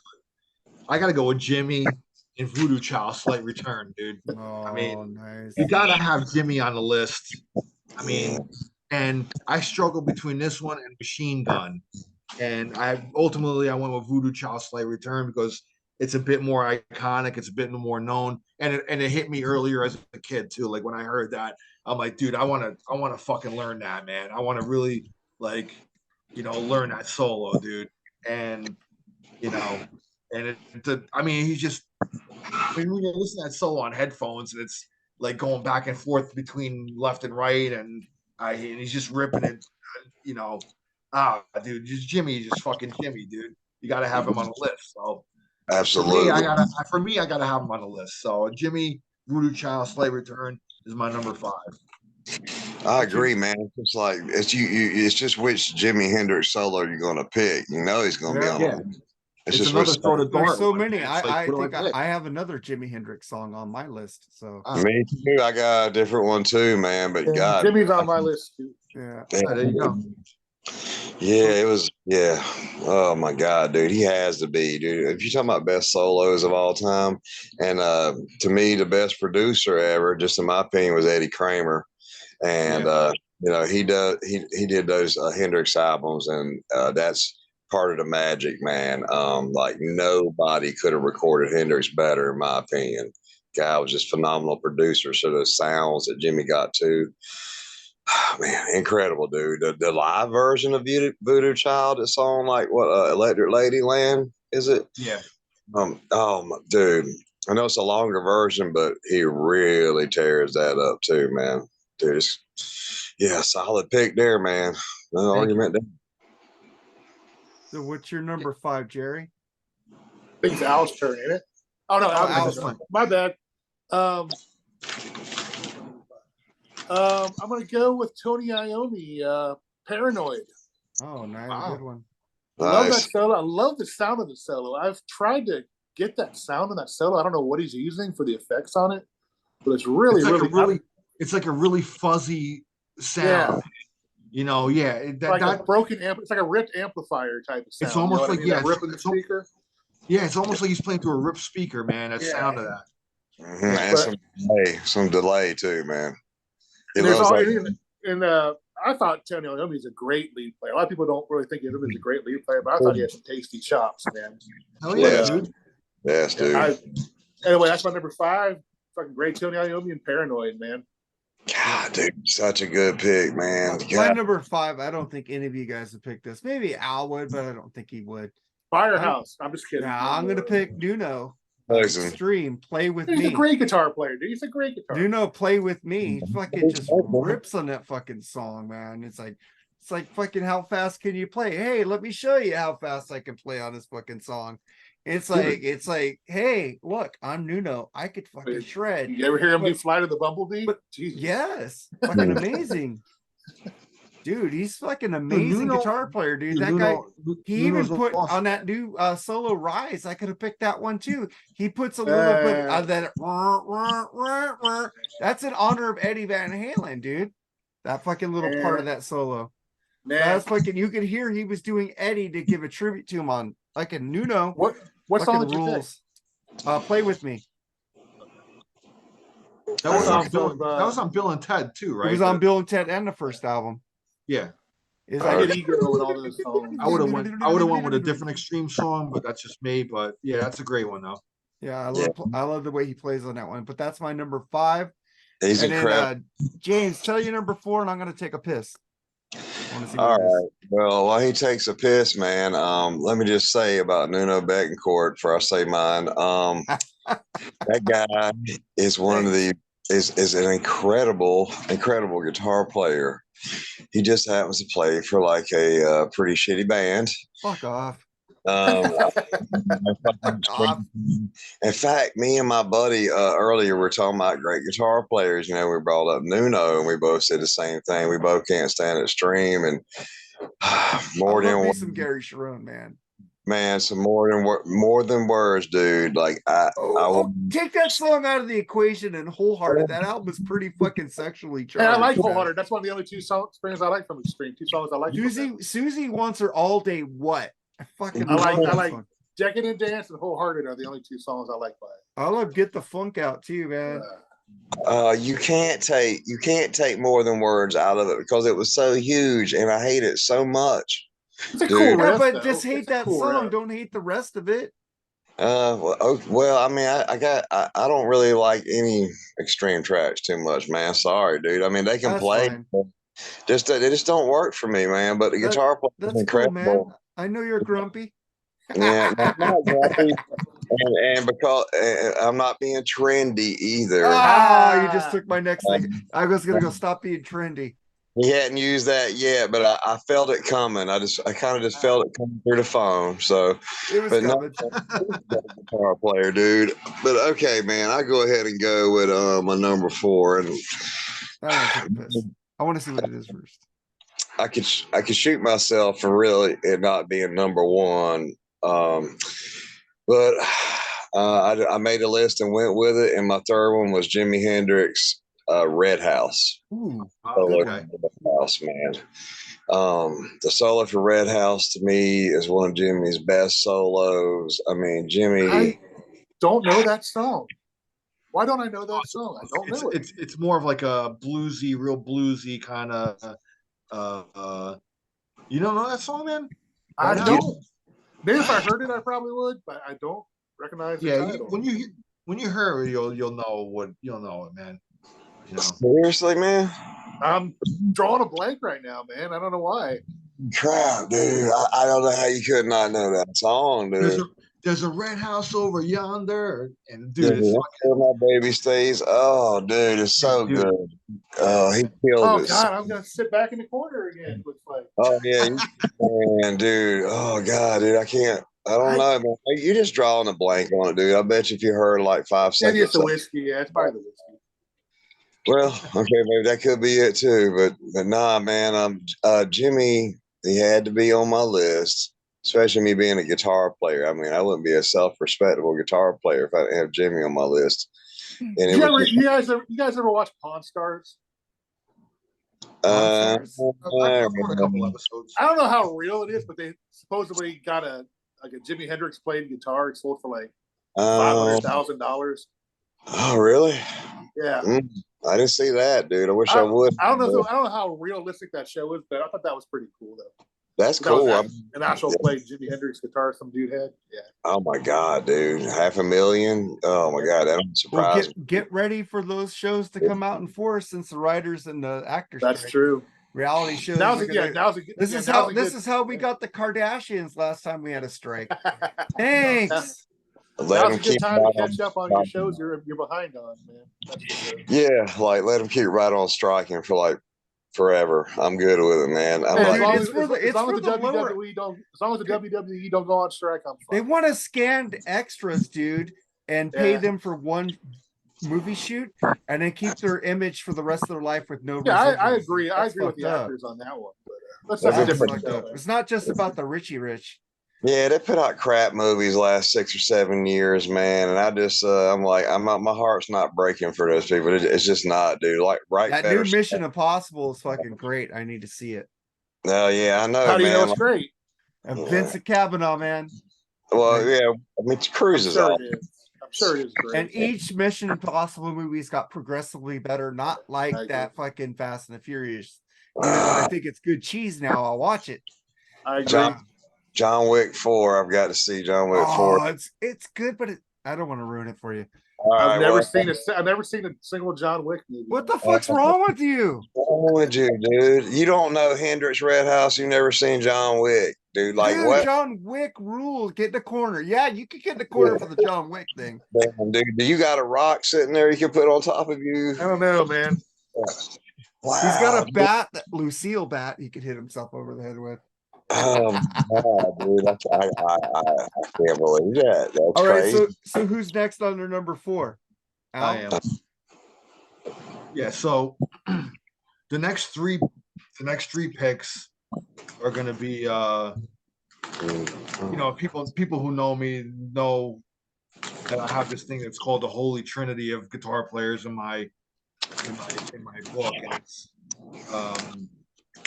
it's James West probably never heard it though because he hasn't done a show with us. But for me, my Holy Trinity, and it's going to be the next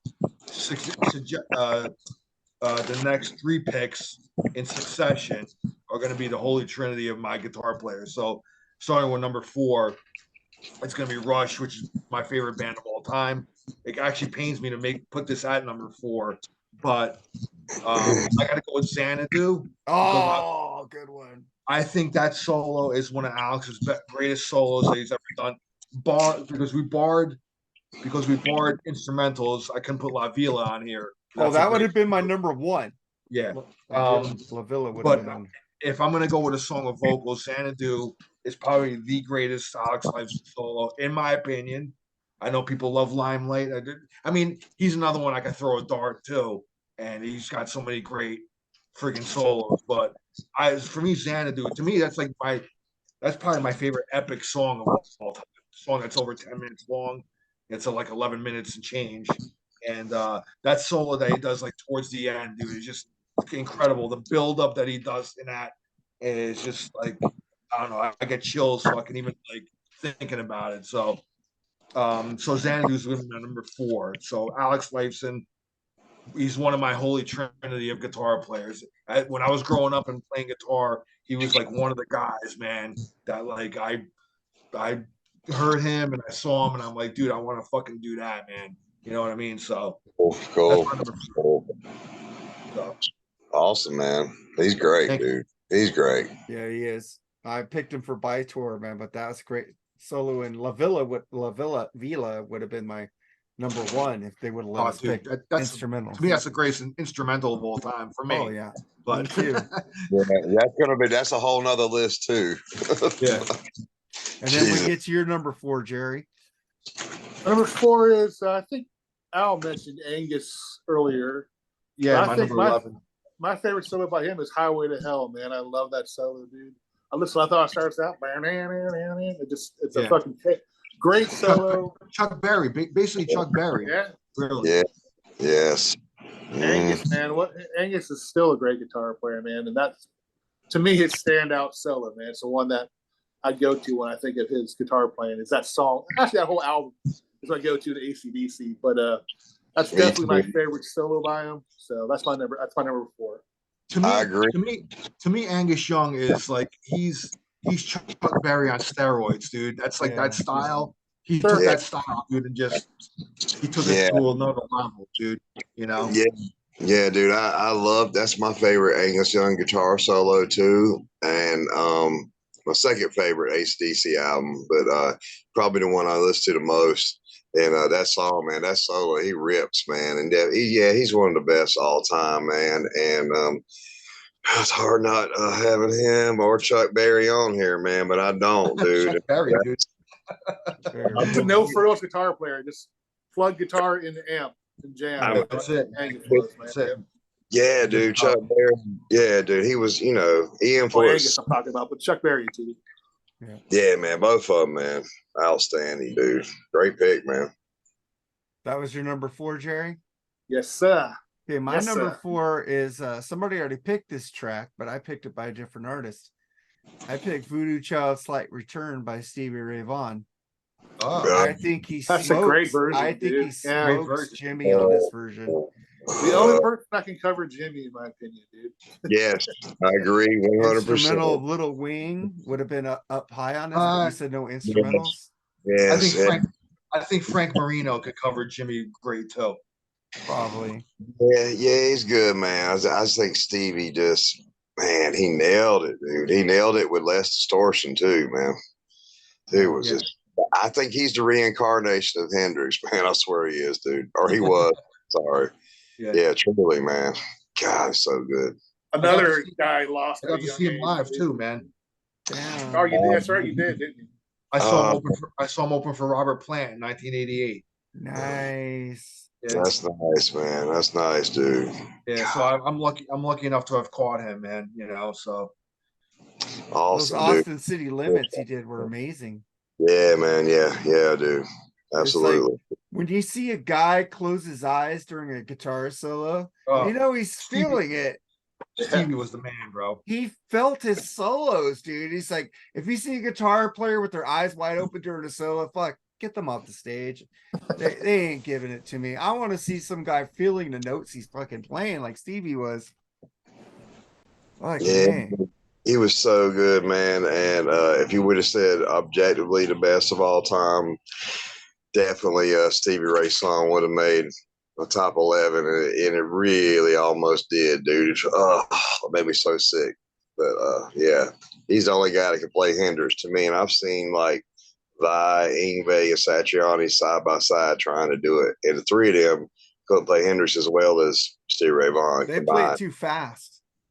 It They just don't play it with the fill. Yeah. no, not the feel, man. He just not the feel, dude. Stevie Ray Vaughan had the fill. Yes, absolutely. I swear he was a reincarnation, dude. I have no doubt, man. It's crazy, dude. Yeah, man. So that's my number 4. We get to your number 3, James. Well, I mean, everyone, man, I could say, well, damn, I can't believe I ain't got this at number 1. But this is the only guy that made my list twice, man. And it's King Edward again, man. I had to put a Van Halen song in here, man. And Hot for Teacher is like favorite Van Halen solo, man. I mean, not counting Eruption, of course. Is it because of the video with him just like going on the table, just jamming? No, dude, no. The visual put that made that solo better though. I like it. Well, I mean, I agree with that, dude. But I think it's one of the best solos in rock of all time, Oh, it dude. is, but that video made it better. That solo rips. He rips, and again, that's like another one that I think you could summarize everything that Ed's about, and that solo too, man. He just kills that solo, and it's my favorite Van Halen song too, man. So yeah, man, definitely had to have that one in there, and I didn't want to put anybody on my list twice, man. I probably should have, but yeah, I felt like Beat It had to go on there, man. So I don't know, man. That was tough, but yeah. Well, that's a nice loophole you did though. You know, doing a Michael Jackson song with Eddie on it. So Yeah. it's not really alike, you know. It really, dude. It's not Eddie. King Eddie deserves to be doubled up. So that's yeah, that's what I thought too. So I said, well, shit, I'll just go with it, man. And to me, that's the best rock guitar tone of all time is on that album, man. Just that to me, man, it's just like it was just he hit it perfect. It was so perfect, man. Like I can't think of a better rock guitar sound overall than Eddie on that album, man. It's just incredible. So yeah, man, that he had to be way up there. Absolutely, dude. So what's your number 3, Al? All right, number 3 is the next guy in my holy trinity, and that's Randy Rhoads. Oh. And the song and again, this is hard because the first 2 Ozzy albums, I mean, his solos on every single song are quality. He never, you know, had any sort of like shitty solo or just kind of half-assed it, you know. But I'm ultimately gonna go with Flying High again. I love that solo so much. The tap part in that, yeah, you know, Eddie did the tapping, but he did it in a different way. Like he did like a kind of almost like a double tap kind of like style, which is like a little bit different than Eddie. I never thought of him as really ripping Eddie off, dude. Like a lot of people say, like even Eddie said, oh well, he kind of caught my style. I think like maybe in the beginning of the Quiet Riot days, but when he got with Ozzy and the classical influence was coming in, dude. I mean, they were apart. They were separate. They had their own identities, man. You know, and for me, hearing Randy when I was a kid, dude, you know, just changed my life and shit. And Flying High again, man. It's like I love that solo so much, dude. You know, and all his solos were crafted like with class, dude. And he had like this classy style about him. But and he just had the knowledge, man, and fucking just did it, dude. And Flying High Again is one of my favorites. So that's my number 3. He's the second guy in my holy trinity. So next will be like my number 1. Yeah, it's tough. Even though it's a number 2 on the list, it'll be, you'll know what it is. So, all right, go ahead, man. So what's your number 3, Jerry? Yeah, I'm gonna go with Al with Randy Rhoads, but this is I'm gonna go with Crazy Train, dude. I know it's a easy thing to pick, but that solo is fucking amazing in that song, dude. Yeah. Sure. I said it before, what could have been, what we could have heard the last 30, 40 years since he died. Who knows what killer shit he could have come out with. I mean, I think if he was still alive, he would be in comparison with him and Eddie right now as being the best. Yeah. Yeah. I mean, I don't know. You can't really say that, but I think the way the Randy played. I agree with that, man. Talking about those two. I mean, you can almost say, man, he may have even surpassed King Edward, dude, at one point. Yeah, even though King Edward was first, like on an album, I know Randy was like, he was stepping up that level, dude. I think honestly, Edward was a little threatened by Randy, in my opinion, dude. That's kind of why I think he kind of shunned him a little bit. I think he was threatened by him, dude. And we'll never know, because they're both gone now. But I mean, Eddie lived a much longer life, has a bigger catalog. But man, if Randy stuck around, dude, he would have done amazing things, I think, dude. Yeah. Whether with Ozzy or by himself or with one of his own bands, I don't know, but it would have been interesting, that's for sure. Yeah. Damn. That was your number 3, Jerry? Yep. So my number 3 is I did have Jimi Hendrix in, but I took him off because a lot of you guys picked Jimi Hendrix.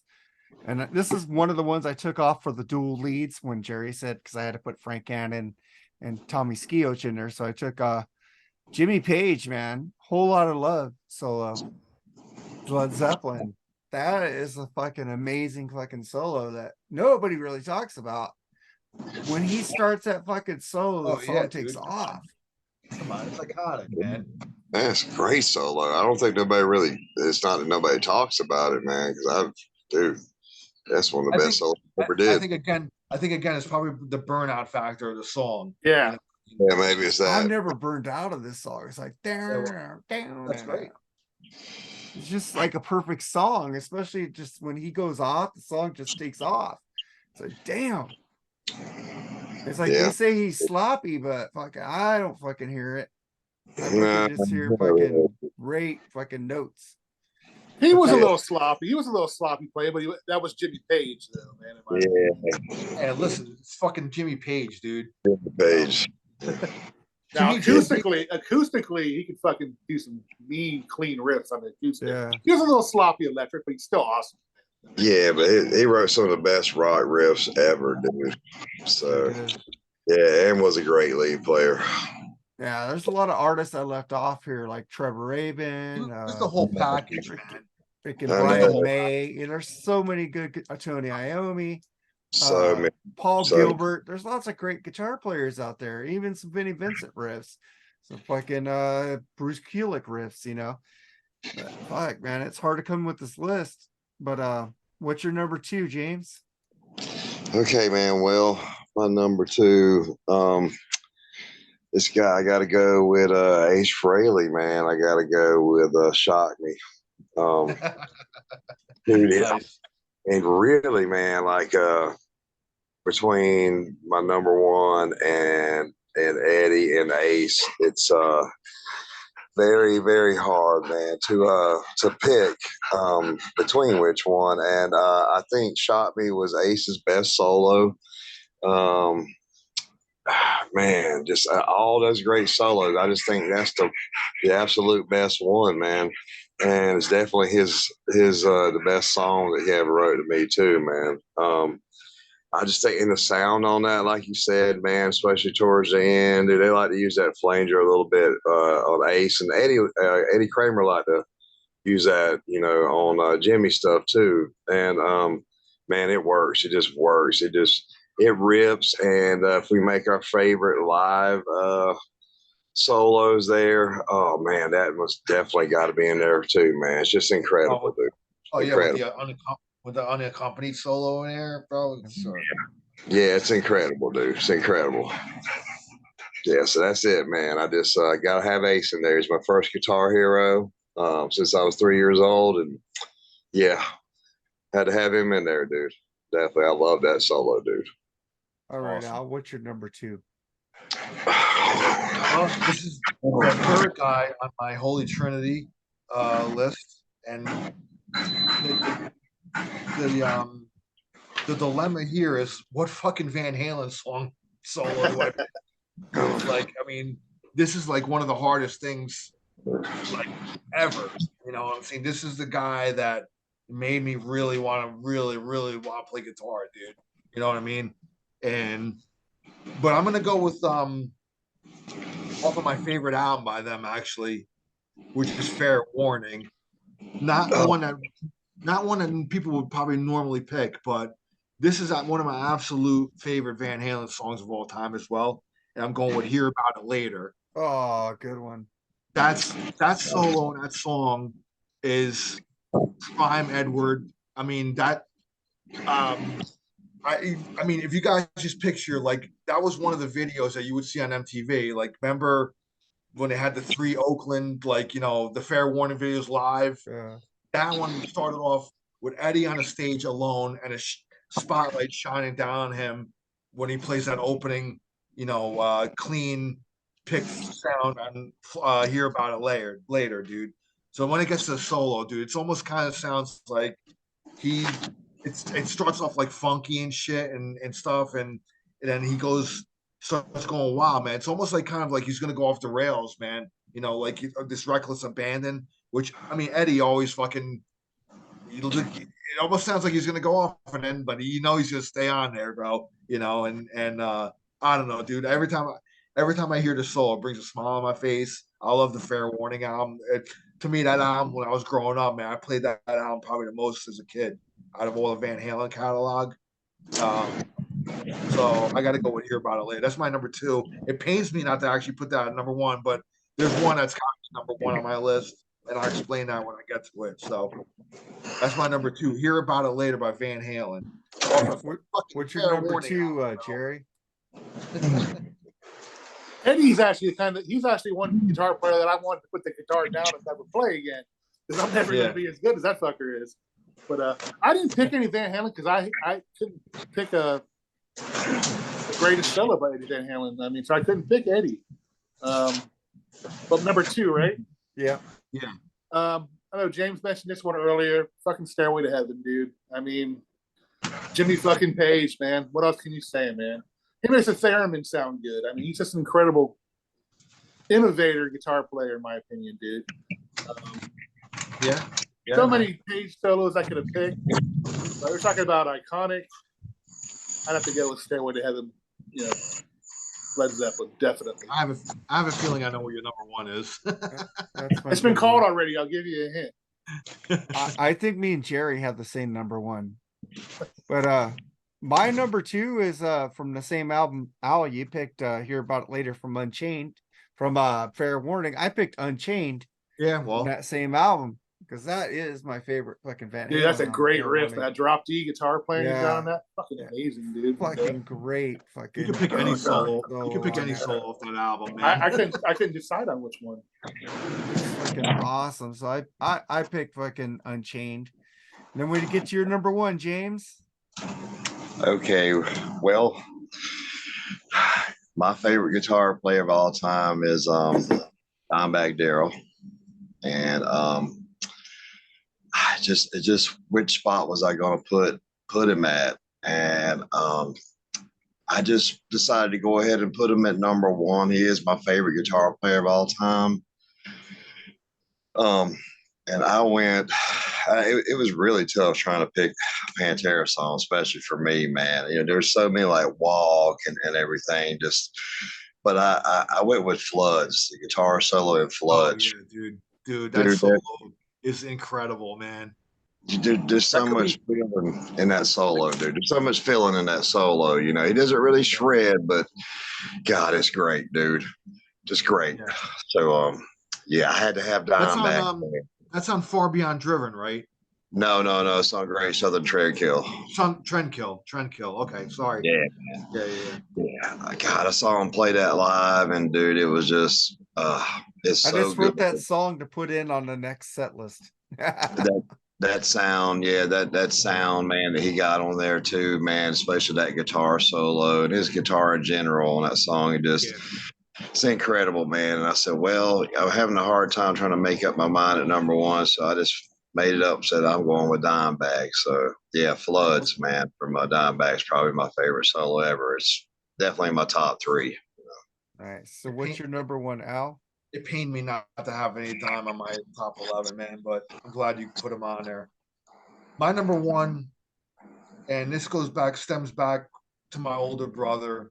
This is his favorite band, and he would bring albums home, and I would fucking watch him unwrap the album, put on the turntable, look at the artwork, and it was a ritual for him. And I learned this from him and stuff. And he took me when I was a kid to go see midnight showings of The Song Remains the Same. And to be a kid and sit in the audience and see on the big screen, Jimmy Page, dude, and how fucking cool he looked. like I looked at that, and I'm like, I turned to my brother, I'm like, dude, I want to get a guitar and I want to fucking do that, man. You know what I mean? Like, I just want to look as cool as him. Nobody looked cooler than him, bro, with the shit that he wore, the way he slung the Les Paul down. But on this song, people have picked it on their list, but him with the double neck and just playing Stairway to Heaven and building up this solo, dude, like, to me, there's a reason why this song is like always number one on rock. It could be the overplayed. You could say it's overplayed. It's overplayed for a fucking reason because it's a classic.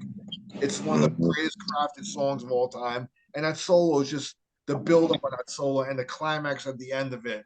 It's just like you can't deny how great it is, dude. And to me, that's my number one, man, because of the memory of going to see a midnight showing, because I was too young to see Zeppelin live, So in the 80s, they had these showings at theaters, like midnight showings of Song Remains the Same.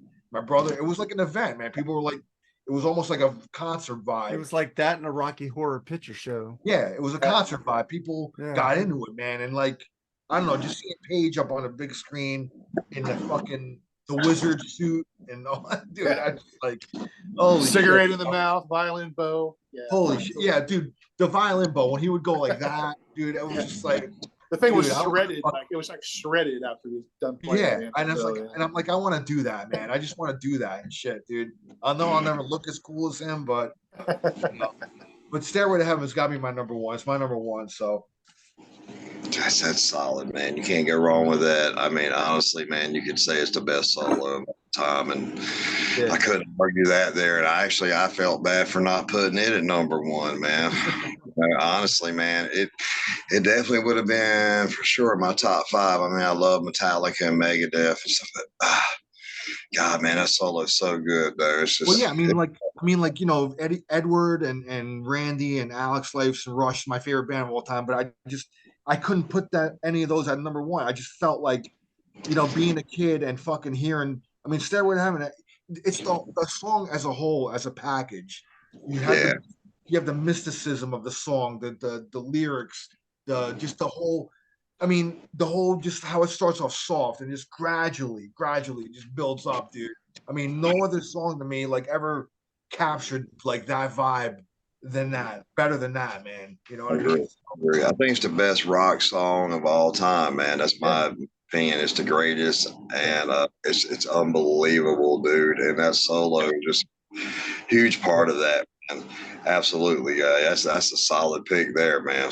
Absolutely. Jerry, go ahead, brother.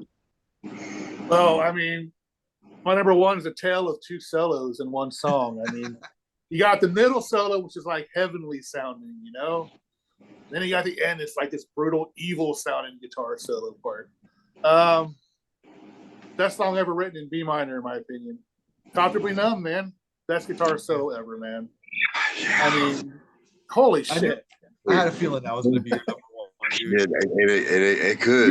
You mentioned a perfect song, man. Oh, if there's not such a thing, that one is pretty damn close. And I really like, again, dude, it's like, I want to shoot myself because I don't have Pink Floyd in my top 11. How can I not have Gilmore? How can I not have Gilmore in here, bro? But when we go into our honorable mentions, you'll see, what I wanted to cram in there, But yeah, dude, that's an iconic solo, dude. It's, I mean, live, he stuck with the middle solo pretty much according to the record. Live, he kind of goes off a little more, which is cool, and it's a little longer. Yeah. But it's the 1980 live one. Yeah. Or not just that, even the Pulse or the Delicate Sound of Thunder, the solo was incredible. What about the Wall 1980? That's a great live album. I love that. That's a great live album with Comfortably Numb on there. But I mean, dude, we all know how good that solo is. So there's was a no-brainer for me. My number one. That was the first one I wrote down. Number one. It's Gilmore, dude. Yeah. Okay. It's unbelievable. That's so awesome, dude. I feel terrible for not having Freebird in my list somewhere, dude, because all the guitar solos that's going on in that song and that one that gets ripped at the end, it's all one guy, that last solo in that long one, man. It's just one dude ripped that out.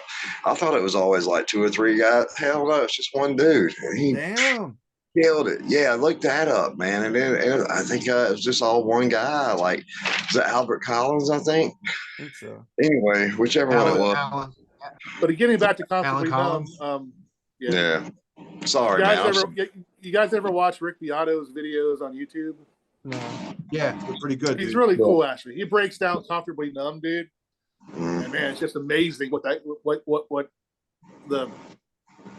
song is just incredible, dude. I advise you to watch his channel. He's really cool, man. He breaks down songs in pieces. It's really cool. Holy shit, dude! It's just that song still never ever get tired of that song, man. Love it. Yeah. Anyway, sorry, guys. That's okay. Get to my number one, which is I thought would be the same as you, Jerry, and I'm right.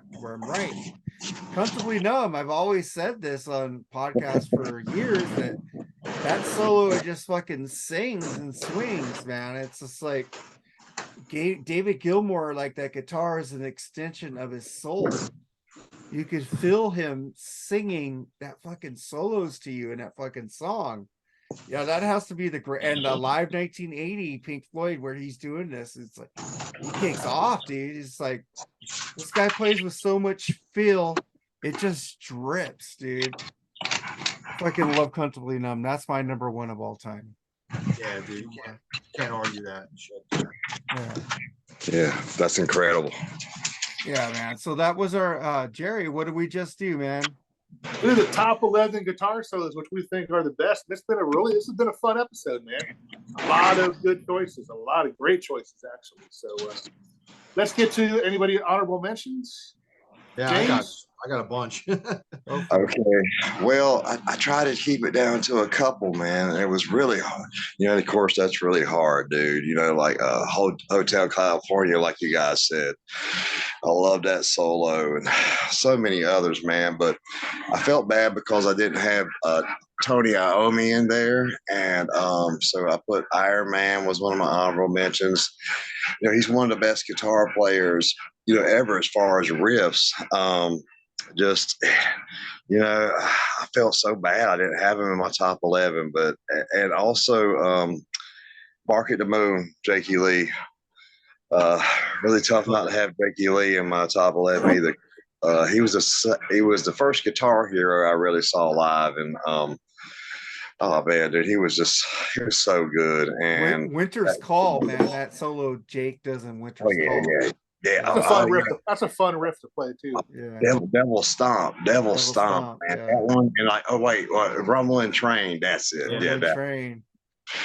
Yeah, High Wire. So many good ones, man. So I hated to leave Jake and Tony Iommi off there because they were so important in my playing. But yeah, I went strictly the best solos, man. So it's tough, man. But I thought I'd just like leave it at that because I could go on too, man. So being a guitar player, there's so many good ones, but yeah, and of course Richard Blackmore. Also, I felt bad about not having him on there, and Highway Star was probably the song I would have picked also. So I'll just leave it there, man.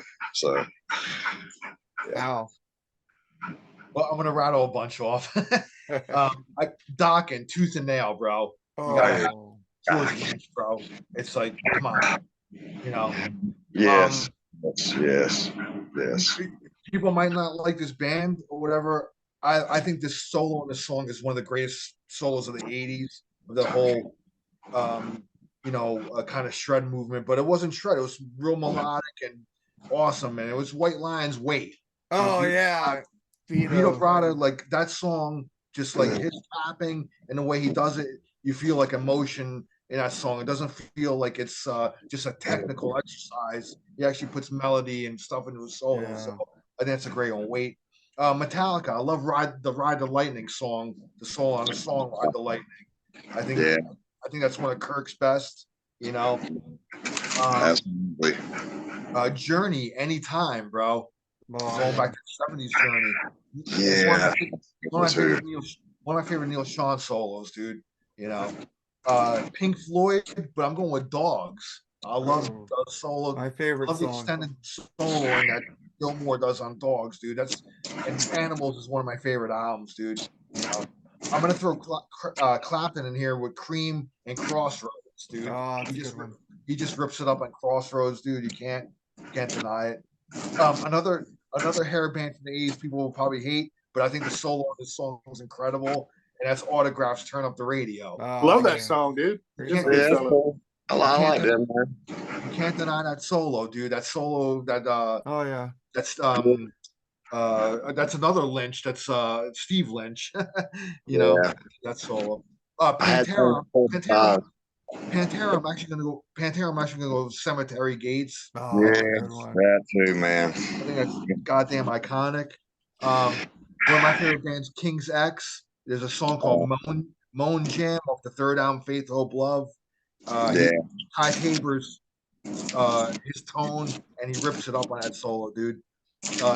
Yngwie, I'm gonna go with I'll See the Light Tonight. I love that solo. Yngwie's, those early couple of albums, dude. Yngwie was incredible. Who was the singer on that album now? I'm sorry. Joe Lynn Turner? Jeff Scott Soto. I'll See the Light Tonight. That wasn't Joe Lynn Turner. No, Jeff Scott Soto. Oh, Jeff Scott Soto. That was the second album, Marching Out. Third album was a Joe, right? No. Third album was Mark Bowles. Oh, okay. Which was Trilogy, and then Odyssey was Joe Lynn Turner. Here's another good one. Neil Young, Cinnamon Girl. It's fucking one note, dude. One note. But the way that's what it's all about. Yeah. Andy's like, yes, Al. Thank you, Al. Yeah. You're gonna say Extreme, but I'm gonna say Extreme. Get the Funk Out. How can you not love that solo, dude? That solo is incredible. I love that one too. I love the Frank Zappa song Willie the Pimp. That's just one giant solo. There is singing in that song, so it's not instrumental.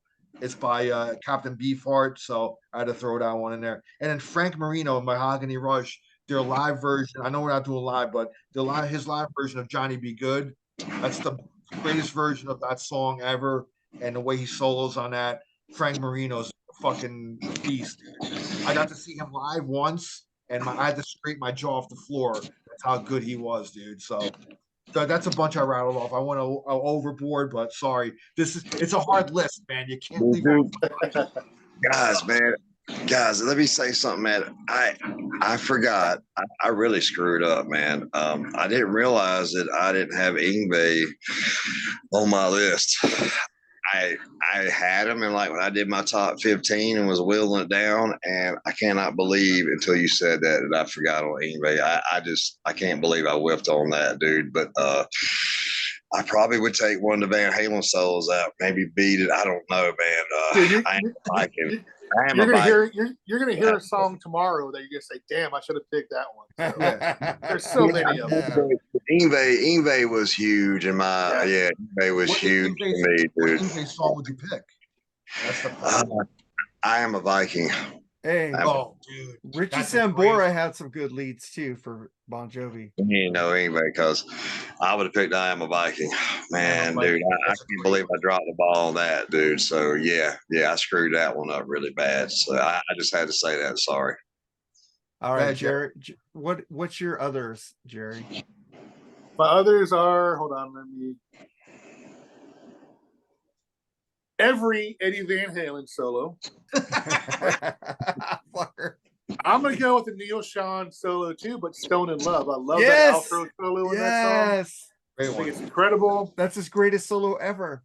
You said No More Tears, but I prefer the solo on Mama, I'm Coming Home. Oh, that's a better. I good think one that's too. a great solo by Zach.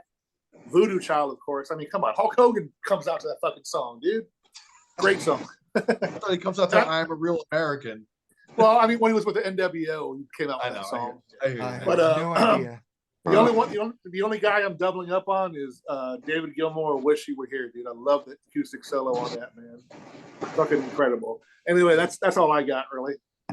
Yeah, I just got like what Stairway to Heaven. Like in there's a lot of great solos out there, man. Dave Benedetti, Black Tiger, man. It's a fucking great solo by Dave Benedetti. I'm seeing him on Sunday. Fucking yeah, I get to go back to a concert for free. Thank you, Ace Frehley, for having shitty service. Guess what's coming up in 3? Guess what's coming up in 3 weeks, Mark? What? Ghost. Oh, enjoy. Where you seeing them? Where you seeing them at, Jerry? Nashville. Oh, cool. Oh, they're playing with Macedon? Amon Amarth. Amon Amarth. That's it. Oh, Okay. that's cool. That's Well, cool. you and Nate will have things to talk about. He's seen that also. Oh, nobody said Warren D. Martini yet. Oh fuck, dude, that's another great one, dude. That's what I mean. That's what I mean. I mean, you gotta come up with 1,000 ones that you forgot. Yeah, Dude, there's so many good rat solos. I don't know who did it, Oh. Crosby or Martini, you know. Lay it down. Lay it Oh, down. lay Dude. it down, yeah. Oh, fuck yeah. Lay it down, dude. I'll take that one, dude. I wouldn't have put it. He wouldn't have made my top 11, man, because he wouldn't have beat Ingve, but Warren D. Martini was incredible. I probably am I don't know, man. I'm a little more of a George Lynch fan, but Warren and him were just like right there, dude. How about Mick Mars on Too Fast for Love? How about Vivian Campbell, dude? On Yes, Dio. Only Dio album, yeah. Rainbow in the Dark Rainbow was in the one. Dark. Yeah, man. So many great. John Sykes, dude. John Sykes, I was just gonna say him. Whitesnake. Yeah. Crying in the Rain. Yeah. That solo, Crying in the Rain. That solo, man. Oh my God, dude. Here we go. You can go 2 hours just naming people off. Exactly. I know. It's like fuck. There's more Alex Lifeson leads I can name off too, man. Kid Gloves, bro. Kid Gloves. I love that solo. Oh fuck, I love that album. I mean, I only put one Pantera song. I was trying to leave just one, one per person or Well, Cemetery guitar. Gates would be on my Floods is a list great too. one. That's a great solo. I love Cemetery Gates, dude. Yeah. Yeah, that was a tough one between that one and Floods, man. It's like those are my favorite too. So that's tough, man. But I did get to see him 5 times when he was alive, man, and the real Pantera 5 times. So that was my boy. I got to see Pantera twice, so yeah. Awesome, man. Awesome, man. That's I my get to favorite. see half of Pantera. What the one time was with the Reunited Sabbath in '99. Oh, yeah. Mm-hmm. So that was great, man. Saw that one too. Yeah, I saw that tour too, man. That was awesome, man. That was they were really on fire then, man. They were cooking, dude. Yeah. Man, yeah, Dimebag Live. Well, when you're playing with the original Black Sabbath, dude, you want to step the game up. Morphing again. Look at me, I'm warping out. Yeah. Oh shit. All right, The shape for me to go. Is he trying to? I think. There he is. There. It's Max Headroom. What's going on? Jerry's trying to cut us off. He's trying to go. Oh, we got to cut the show, man. I think that's what he's doing. It's that Wang Chung video. Everybody, Yeah. Everybody. Buddy Wang Chung tonight. Or shot the monkey Or or that something. fucking Godly and Cream video. Remember that Godly and Cream video? Oh, fuck that video. Hate that song. They're morphing into other That's the people. best. A Mississippi Queen. Oh, that's a great song. Queens again. Yeah. Stole that one, man. Damn. Nobody picked anything by Brian May, dude. I know. Fuck, there's so many solos by Brian May. Yeah, I think me and James talked about that in the beginning. I think we all did talk about that. Like, I think Brian May. we were talking about Queen. I completely forgot. Yeah. Somebody to Love is a great fucking solo.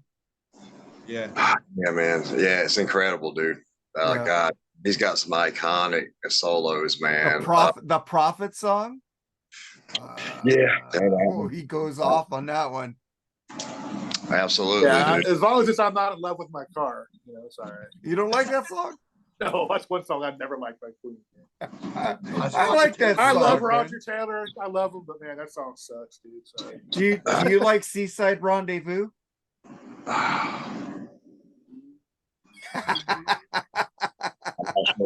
on, give me a kiss. It's hard to think of like worse Queen songs, man. They do have some duds. Don't get me wrong. They do, and it's basically on Hot Space, but the Flash album. But yeah, but I love Seaside Rendezvous. I think it's cool. Yeah, he's awesome. He's iconic, man. So definitely But can't go wrong. you don't like Back Talk? Oh God. I don't even know what that is. Oh God. I think we're reviewing not a that spoiler. Soon. Don't mean to be a spoiler alert, but we're doing a certain live album soon. Oh, yeah, I mean, got yeah. some clunkers on it from that album. Oh. God, man, yeah. When you guys do live guitar solo albums or songs, man, yeah, please have me back on because I would have had probably half my list or more would have been different. Yeah.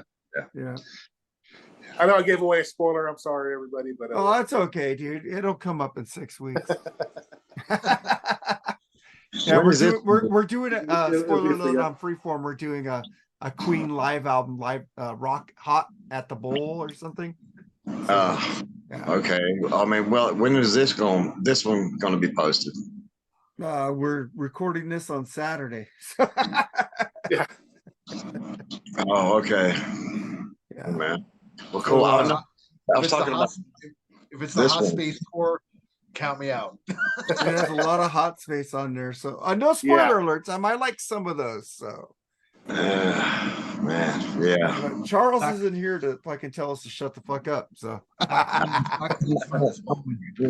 Slash, man, Slash. There's a couple Sweet Child of Mine guitar solo. It's pretty damn good, man. November Rain. Yeah, November Rain, man. November Rain. Yeah, I love man. Hey, Al, man, we want you to pimp your stuff, man, before we go. Yeah. Dude, I'm so busy with like between work and like, my parents sold the house, so I'm trying to get shit done over here. I really don't have time for anything right now. So Be Cool to Be Podcast Out, my Facebook group and my YouTube channel. There's still like concerts and stuff on there and whatever. But I don't have time to really do any of my own shows right now. So, but I'm glad you guys still invite me on. It kind of gets me away from like the bullshit of my life. So you were the first person I thought of when we decided on this show. Yeah. So. Thank you, man. Thank you. One of people who knew how to play guitar. As usual, I appreciate you guys always having me on. So, from the bottom of my heart, thank you. Thank you. And James, it was really cool to meet you. Yeah, man. I wanted to also say that to you too, man. I was a little bit nervous when we first came on, man. I meant to ask you where you were from, man. I think you kind of told me New Jersey, or kind of that. Yeah, I just bought a house in Florida, so now my wife and daughter are down in Florida, but I'm up here in New Jersey helping my parents out right now. Okay, man. Cool, man. In September, I'll be fully down in Florida. That's it. So. Okay, man. Cool, man. I mean, they say it's nice to live down there, man. A lot of people love it, man. It's a little bit too hot for me, man. But I mean, scenery is nice. I loved living before. I lived in West Palm, man. I loved it there, man. It was hot, man, but I loved living there. Met a lot of lifetime friends there, man. All right, man. James, you got any final words, man? No, man. Just thanks for having me on, guys. I'm sorry I had to move around. We had little sound problems a little bit. I think about my fans, so I apologize about that. But I really enjoyed the show. And like, when are we going to be posting? When are you going to post this? About an hour. That's Like pretty. about It's an hour? pretty instantly. Yeah. Okay. Okay. So Jerry. Well, that's cool. Cool, man. No, I mean, it's just nice to meet you, Al, and nice to talk to Jerry and Mark. And hey, Charles didn't make it, but hopefully he got a little bit more sleep since he didn't make it. Hopefully he got some sleep out of Oh, it. I do too, man, because he wouldn't want to miss this. Yeah, He'll yeah. probably give us his list on the next episode. Well, that's cool, man. Cool. Yeah, man. Yeah, he's like what, 8 hours ahead of us? Yeah, Like that? it's like 3 a.m. But Jerry, any final thoughts, brother? Like and subscribe, man. Buy physical media. Here's my CD recommendation of the week, man. Nita Strauss's new CD. Talk about a phenomenal guitar player, dude. Check this one out. Great album. Al, man, She's got a lot of different. She got different guest vocalists on it. Yeah. Alyssa White Glove. This is good too. Lizzie Fucking Hale. Dakota. That guy from Stain, he's on there. What's his name? Aaron Lewis. Whatever. I don't like Stain. Yeah. Al, man, it's always great to have you on, man. Love hearing what you have to say. James, man, it's always a pleasure to have you on, man. Yeah, man. Thanks, guys. I really enjoyed it. Our pleasure, man. Mark, bring it on home, brother. All right, man. Suicidal Tendencies, my favorite punk band. This album rules. Nice. But I'm just Rocky Clark, man. There would have been some good leads from Rocky Clark, man. Rocky George, I mean. But dude, this fucking sucks. Now I'm thinking of You Can't Bring Me Down. Dude, seriously, man. The suicidal stuff of Rocky George is great. Fucking amazing. Love it, dude. I absolutely love it. That's brutal. Oh man, like Practice What You Preach with Alex Skolnick. Oh shit. One of my favorite thrash bands. Yeah. I mean, I just thought of that solo there, dude. I mean, dude, that's an incredible solo, dude. You can have pages and pages of solos, dude. I know. It's like we're thinking of us and we're trying to close the show out. Yeah, man. Anyway, I didn't have a CD ready or like an album of the week, man. But I just randomly throw one out there. We talked about it a while ago. Yngwie Malmsteen trilogy. Been listening to one a lot lately. Actually, Mark Bowles is my favorite singer. Man, I guess I still like Marching Out a tad bit more, but man, I really love Trilogy, dude. It could easily be my favorite Yngwie album, man. I just love the sound and all the songs on there. It's just that's definitely a classic one, man. And Yngwie is a damn true guitar legend, man, and one of the best ever. So yeah, check that one out if anybody hasn't heard it. Yeah, he's a Strat player. Of course, he's cool, man. yeah, so good. Gary Richrath, fucking Golden Country solo. Yeah, he's a great guitar player, man. Roy Clark. Yeah. Roy Clark, man. So I'm not a big fucking great guitar but Roy Clark, dude, was incredible, dude. Yeah. I'd say that too. Even Terry Kath from Chicago has some Terry great Kath, solos, dude. I mean, yeah, they can play good. The guys from Doobie Bros are good. I just hate that band, dude. But I mean, they can play. You don't want to roll down the highway. That's fucking band. Fuck that band. But they can play. They can play. I just fucking hate them. So. You don't like Blackwater? No, man. No. Wow. Listen to the music. Come on, music minute by minute. You know what, man? I want to throw myself off a building. I don't know. There's no good Doobie Brothers songs for me, dude. Never. No. Fuck, man. Damn. They almost make Creed look good, dude. So. Man, whoa. I like Creed, man. No, I'm just picking, man. Creed sucks so bad, dude. Fuck off. You're being trendy, James. Dude, whatever. Like, oh, you don't like the band? I don't like. Oh, you're being trendy. No, it's because people are all talking about Creed because they're saying they're getting back together for a reunion. Yeah. But I've been talking about Creed for like the last 4 years, and everybody goes, "Oh, now everybody's talking about Creed." No, motherfuckers. I've been posting Creed videos for fucking 4 years. Okay. I'm a fucking Creed fan. Yeah, but fuck them. I've been saying fuck them for like 2 decades or whatever. Oh, dude, that That fucking I album, Human love Clay, with my arms, private. with My, arms wide open, man. I love that song. Yeah, yeah, dude, yeah. are you ready? I don't hate Creed, bro. That Actually, boat. March Just Your sink that Body. That I band actually is thought the first amazing. time was pretty good, dude. Yeah, get Sammy Hagar out there on that boat, sink the whole fucking thing, dude. God. Three doors down. I hate Sammy's this. responsible. He's responsible for Creed and the Doobie Brothers. Ain't Yeah. Sammy's responsible for everything. Sammy's responsible for fucking Russia and Ukraine, dude. He's responsible for all the bad in the fucking world. God, I hate that dude. All right, man. Well, let's get the fuck out of here, man. Thank you guys for being on the show. Make sure to hit those thumbs up when you watch the video. Even if you don't like it, give us a thumbs up. All right, guys. Later, man. And give Later, and dude. give Sammy Hagar 2 thumbs in. Yeah. Oh, God. Fuck Sammy. Later, Sammy, dude. I love you. Okay. All right. Let's go. Bye.